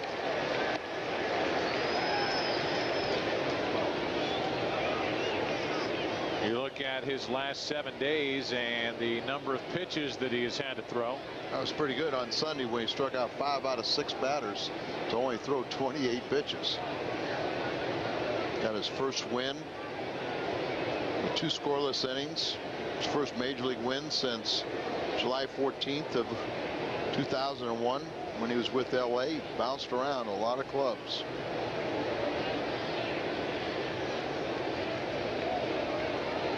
Here's a 1-1. 1 ball, 2 strikes, and he's keeping it down. He's got Pena in the hole. It appears the way this has started out that they just don't think Willie Moe can hit the fastball. As I said, he's got 2 hits on the year, 2 for 9. Both those hits are home runs. Both of them solo shots. Tremendous power.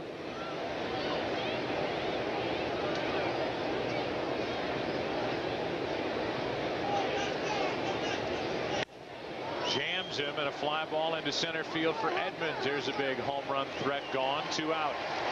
I said the other evening when we were in Houston with Walt Jocketty sitting next to me that the work that Al Reyes did at the end of last year was so good they ended up putting him on the active roster for the World Series, and it allowed Walt Jocketty a little peace of mind as he traded somebody like our friend, the right-hander Kiko Calero, who's such a nasty right-hander. A lot of the Astros, you were saying, were happy to see him head over to the American League, to the Oakland A's in that Mulder deal.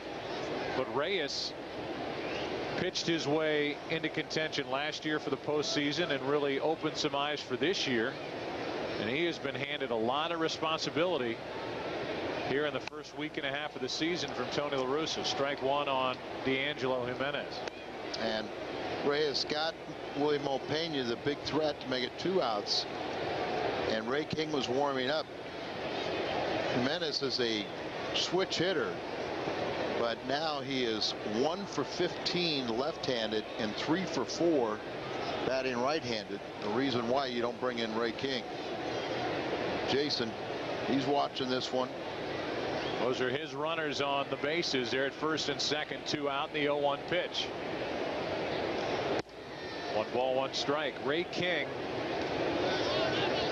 is getting ready for the guy on deck, Ken Griffey Jr. And it sure would be nice to have Reyes finish this inning. Then you can make that decision if Ray starts the 8th inning. And because of Griffey, and you got Casey, so there's a reason there. And then you've got a well-rested Izzy if you want to go from that point. Here's a 1-1 pitch. There's strike 2, 1-2. Reyes a strike away from getting out of this 7th inning jam and giving us a 7th inning stretch. The Cardinals lead it 5-1.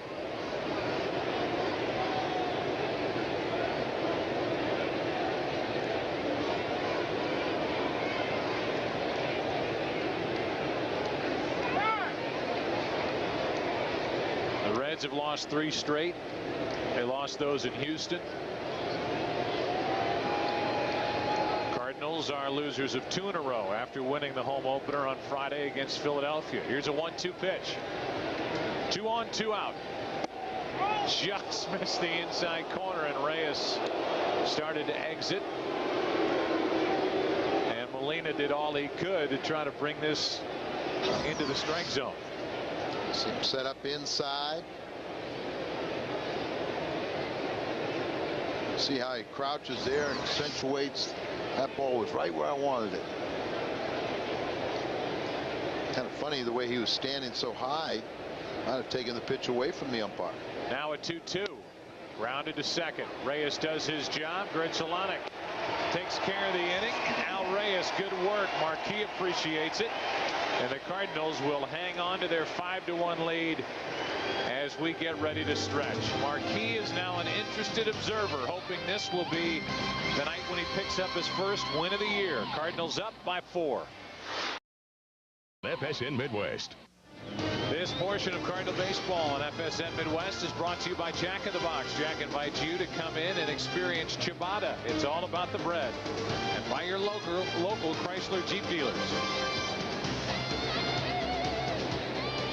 Cardinals will have the bottom 2 in their order. That means Molina, then a pinch hitter. And then back to the top, Eckstein against a new right-hander, Joe Valentine.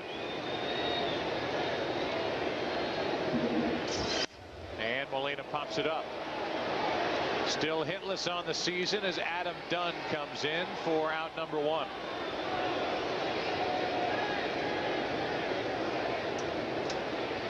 Here comes Roger Cedeno. This season, your St. Louis area Hyundai dealers and FSN Midwest will give fans a chance to win a Hyundai Tucson SUV in the Hyundai Long Drive Inning Sweepstakes. Stop by your local Hyundai dealer today to register. With the bases empty, 1 out, Cedeno bats for Reyes, who was perfect. 2 batters faced, 2 outs with a couple on in the top of this inning. Ball 1 to Cedeno. Valentine pitching for the 3rd time. He's done a good job. 2 innings. Converted all 4 save opportunities last year as a rookie. Took something off that pitch. Cedeno out in front of it. 1 ball, 1 strike. He became the closer late in the season after Graves became ill with strep throat. Cedeno broke his bat, pops it into right. Kearns for out number 2.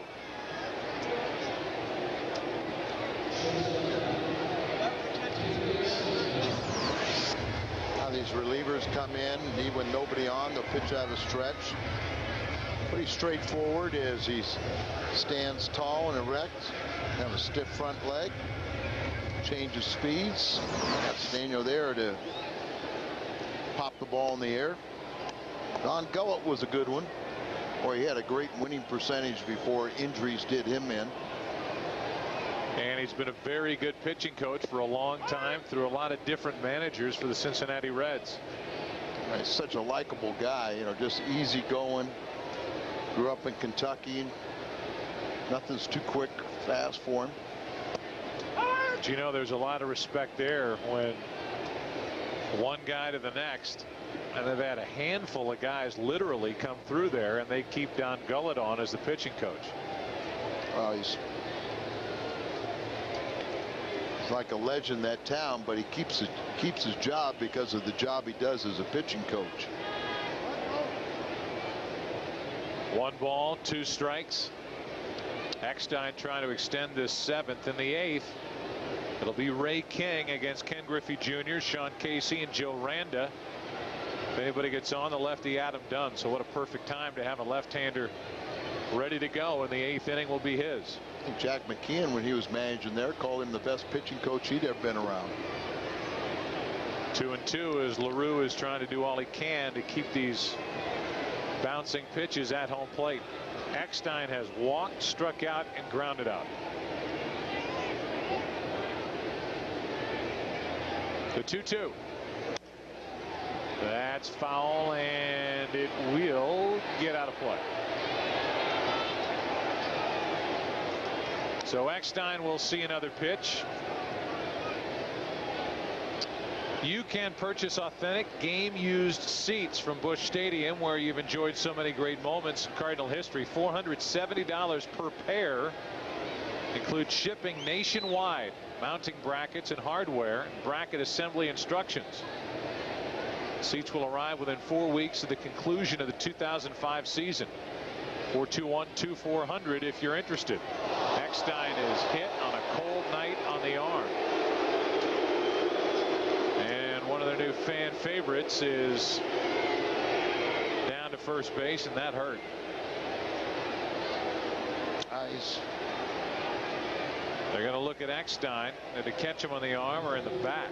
Looked like he told Barry Weinberg in the back. This copyrighted telecast presented by authority of the St. Louis Cardinals LLC may not be reproduced or retransmitted in any form. The accounts and descriptions of the game may not be disseminated without the expressed written consent of the St. Louis Cardinals LLC. It's in the back, and he led the American League a couple years being hit by pitches, but that one stings a bit. Ooh.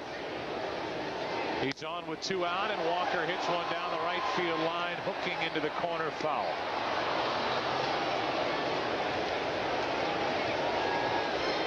Just to reiterate, talking about purchasing authentic game used seats, $470 per pair. 421-2400, or you can get online stlcardinals.com. Sale begins Saturday, April 16th at 9 a.m. and I'm sure those will be displayed in many homes across this country of great Cardinal fans. Can you imagine if you've been a season ticket holder for where it's 1 year or for the whole life of this stadium, take home your own seats? Wouldn't that be cool? Here comes a 1-1 pitch. Eckstein is running and the throw is too late, so Eckstein's at second, 2 out.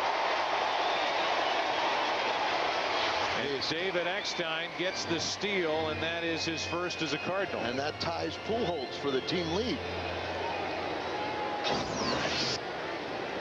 So that's a way to make Valentine pay for the hit by pitch, but now it's Walker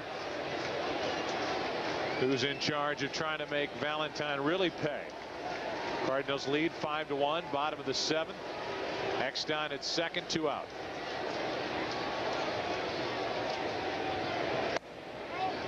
Too far inside, 2-2.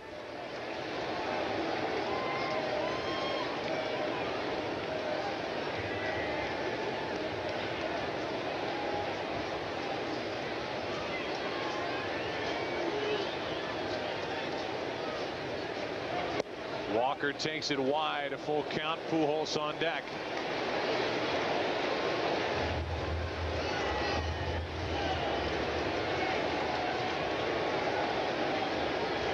This is the definition of protection in a lineup.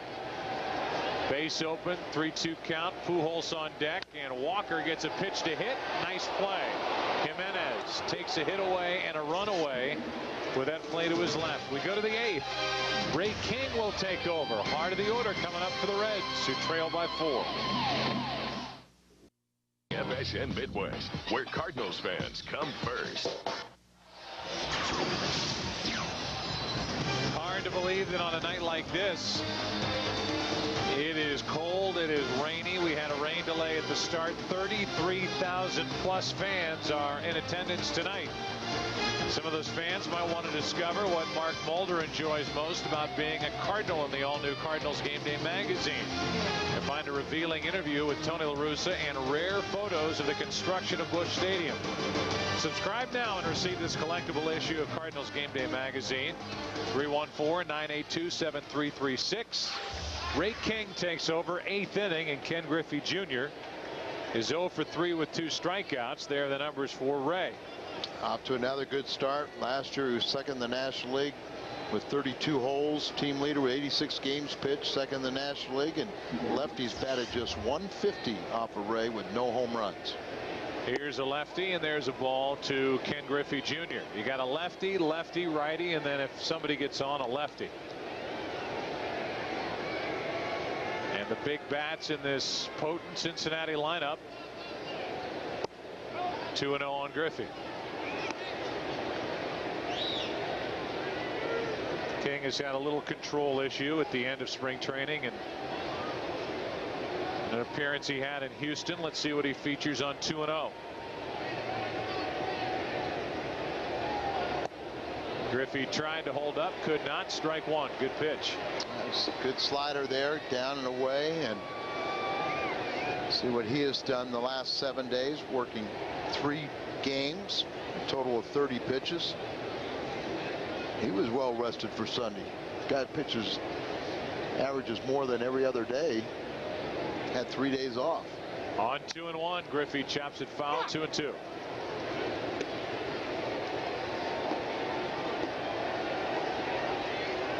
Griffey with 501 career home runs.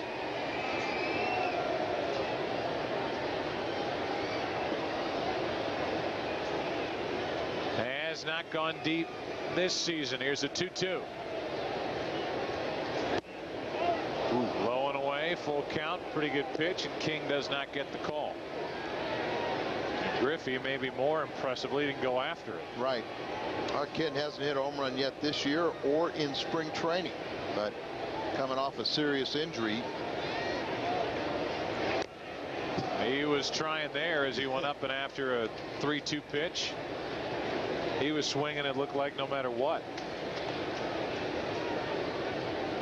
Well, Ray normally has good control. And maybe that was what Kenny was responding to. There's a slider. Didn't want the fastball on both sides of the plate. Settle on the slider. And Griffey grounds to Albert. 2 hops, 1 out.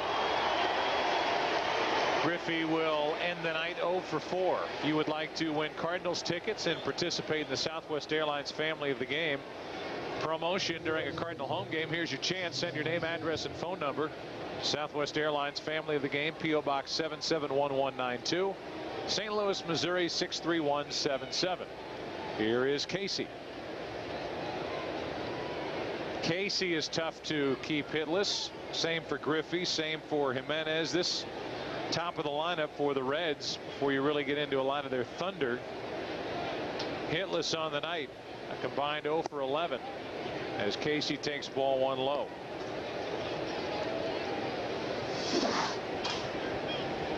That's tomorrow, 11:30 a.m. with Cardinals Today. And then Mark Mulder will try to impress. There's a strike. 1 ball, 1 strike. Ramon Ortiz, a right-hander, will pitch for Cincinnati, a guy who they used to call Little Pedro.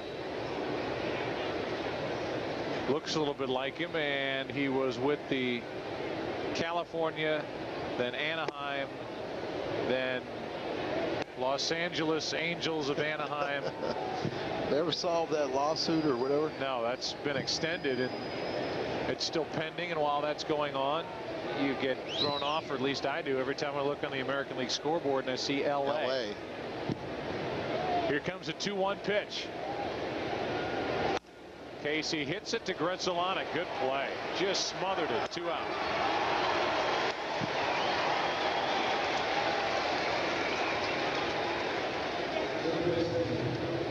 And we go pitch by pitch. It's brought to you by your Mid-America Chevrolet dealers.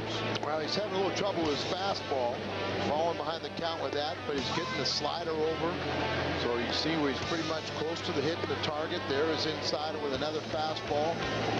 And there is wanted that pitch down. Breaking ball down. He delivered it. Got another ground ball. Grzelcyk with the nice on the other end, staying with it. First pitch strike to Joe Randa, who is the only Cincinnati player with more than 1 hit. You know, Joe, I really like that pitch by pitch when you really see the catcher and where he's, because it's interesting, even at the major league level, how frequently they miss target. And that's why when we or others start to speculate that a certain pitcher was definitely trying to throw at a hitter, a lot of times the pitch just gets away. I say, well, he's a major league pitcher, he shouldn't hit a guy, but that happens. 0-2 pitch is way inside. 1 ball, 2 strikes. Clearly there, Ray King was trying to hit Joe Randa. Just kidding. Ball 1, 1-2. Molina looks up, makes sure the batter's not peeking. Call for a slider. And Randa spoils it. Out away from him where he had him reaching. Now he's going to ask for Molina to come out and talk. You look at this Cincinnati team, and it's different with their rotation. They added Eric Milton, who was a winning left-hander with the Philadelphia Phillies last year. Ortiz, who pitches tomorrow. They have Clausen in their bullpen, a left-hander they picked up in the Aaron Boone deal with the Yankees 2 seasons ago. They've added Ben Weber for their bullpen. Here's a 1-2. And another foul from Randa. They've got Kent Merker, who last year was with Chicago. This is a better and dangerous Cincinnati team. Oh, they can surprise some people.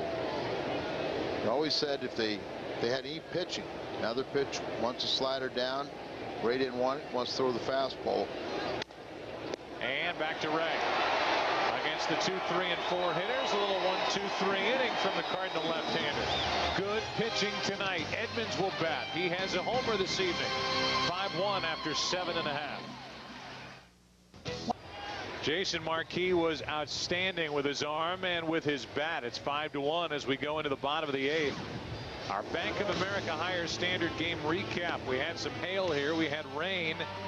Good crowd, 33,000 plus, and they saw a lot from Jason Marquis. Jason was really pitching today. He was command of the strike zone. He's keeping the ball down, getting ground balls, and this is what he did. He had a ground ball past Casey down the corner with the bases loaded, and 3 runs scored. Triple. And the Cardinals had shut down the offense until they went back-to-back. First Edmonds, then Sanders in the 6th. And it was Marquis watching from the dugout step as Al Reyes got out of the 7th with good work. A lot of good phases to the game tonight for the Cardinals. We've seen some good defense, good pitching. Marquis with the clutch hit, and then the 2 home runs. That bullpen was perfect. They retired 5 straight batters.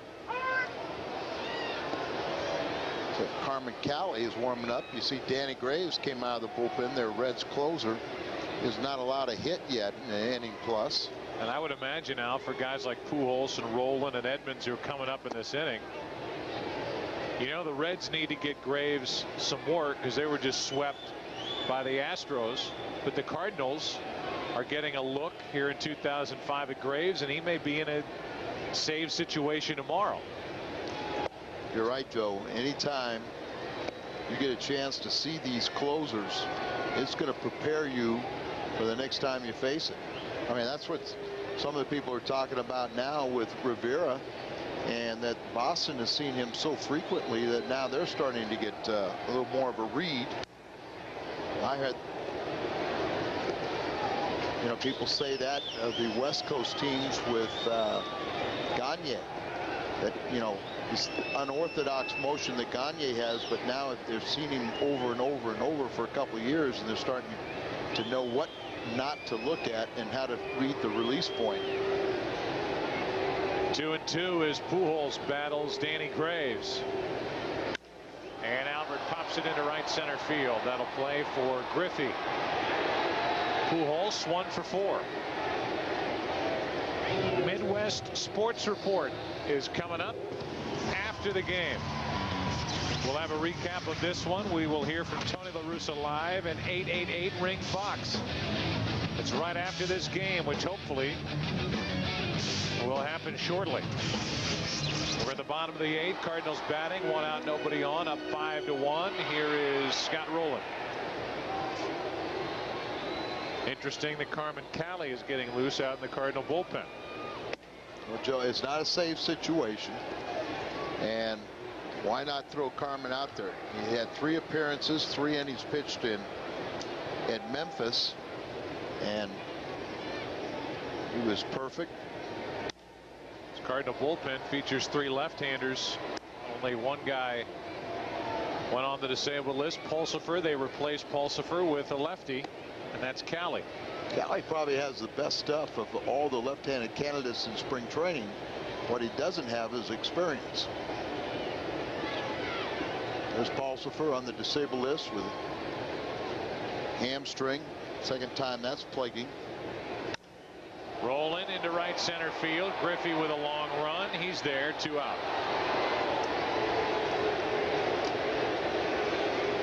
And with the bases empty, Edmonds will bat. One of the best players ever to play the game, the youngest on the all-century team. He gets a good jump. Hamstring that tore off the bone, getting stronger and stronger. Baseball needs superstars like Ken Griffey Jr. to be playing every day. Here's Edmonds now with the bases empty, 2 out. Jim homered his last time up and takes a breaking ball low. Cardinals have seen plenty of Danny Graves over the last few years. The Cardinals are trying to win for the 15th time in their last 20 tries against Cincinnati. 14-5 a year ago.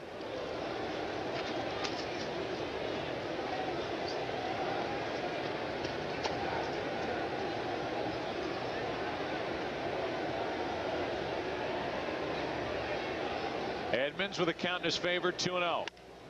To the right side, Jimenez was playing shallow right, and the inning is over. We go to the 9th inning. It will be Dunn, Kearns, and Lopez. Callie's coming in to pitch. Cards up 4. Cardinals baseball on FSN Midwest, brought to you by Anheuser-Busch, saluting America's responsible drinkers. Responsibility matters. And by SBC Business Unlimited. Unlimited local service, toll and nationwide long distance for $48.95 per month.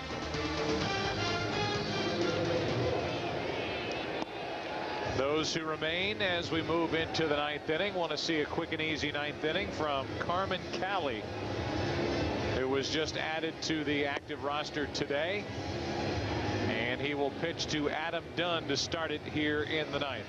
Joey had 7 appearances in spring training. Only 1 game against Boston did he give up any runs. He has probably the best arm, but he needs a little more experience. He had 17 saves combined last year between AA and AAA.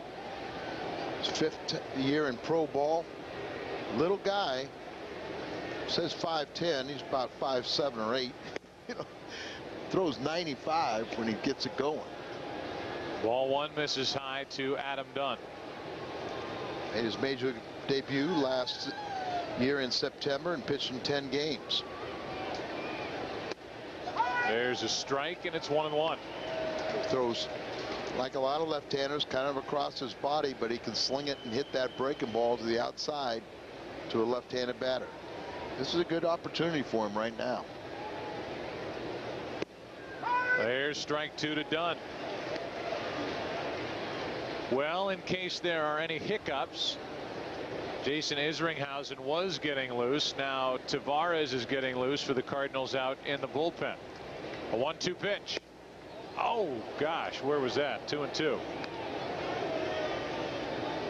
I hope it's as good as I thought it was live. It sure looked like it, but see, he missed his target. It was a breaking ball, and they were set up away, and it was more on the inside plate. And missed his target. And he makes a good pitch here to get Dunn to reach for it. 1 out. Way to go, Carmen Cali. 1 away. Bases empty. Brent Stober gives us a sneak peek what's coming our way on the Midwest Sports Report.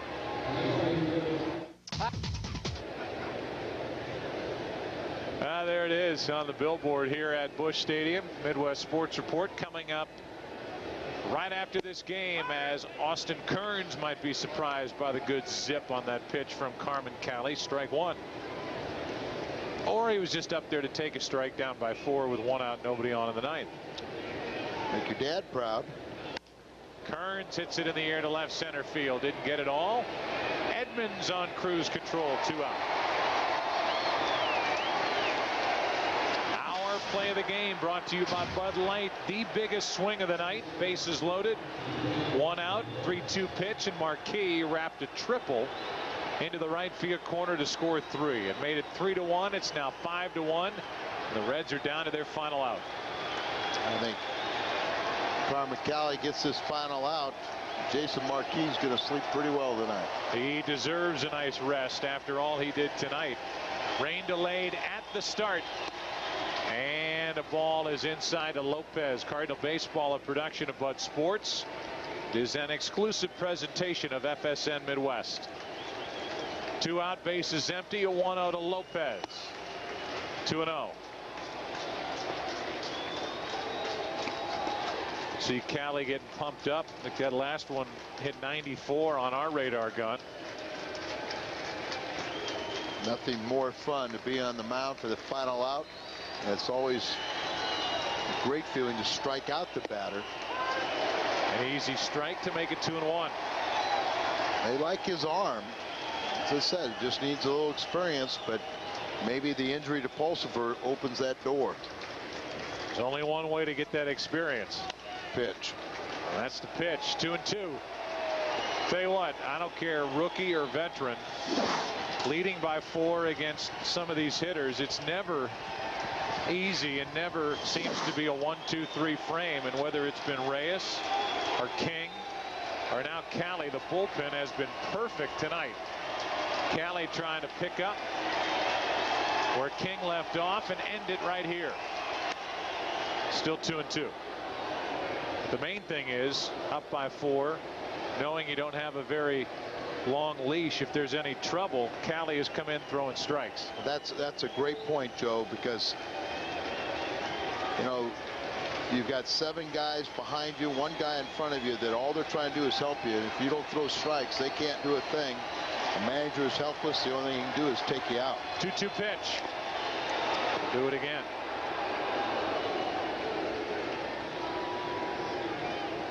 Tried to hump up there a little bit after changing speeds. 2-2 pitch. Maybe Cali's going to be one of those guys that surprises us in 2005 and becomes a big part of the bullpen. Slider. On 2-2. Left side for a base hit, so the game will continue. And the batter will be LaRue. 3rd hit for Lopez. 3 straight singles after flying out to left his first time up, and Tony La Russa is going to remain in the dugout for now. And I would, for one, like to see Cali get the final out. Yeah, and you know Jason's there, but you know today's rules you can't bring him in because it's not a save situation. It's LaRue now. Reds need 2 more base runners to have a chance. Ball 1 down and in. There's the night for LaRue. The only inning that Marquis struggled, that's when he hit LaRue to load the bases. A run was already in, and then he got out of further trouble. Marquis did by getting the pitcher and striking out Jimenez looking. And after that, Marquis was fantastic. Here's a 1-0. 1 ball, 1 strike. Short arms it. That slings it up there a little bit, but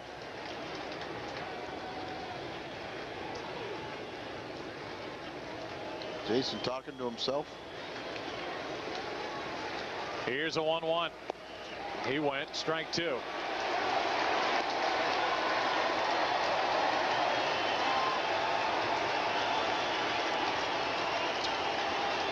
Two pitch to Lopez. He threw a slider and he got a base hit. What will he throw here? Fastball in. On 1-2, and it's too far in. 2-2. If you're going to miss there, you got to miss inside, and that's good to see that a lefty who drops down from the side can get all the way in on a right-hander. Try it again. Got him looking, and the game's over. The Cardinals back in the win column as they beat Cincinnati 5-1.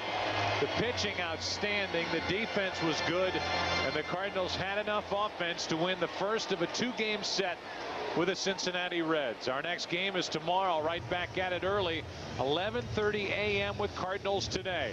Cards win it 5-1. Midwest Sports Report right now.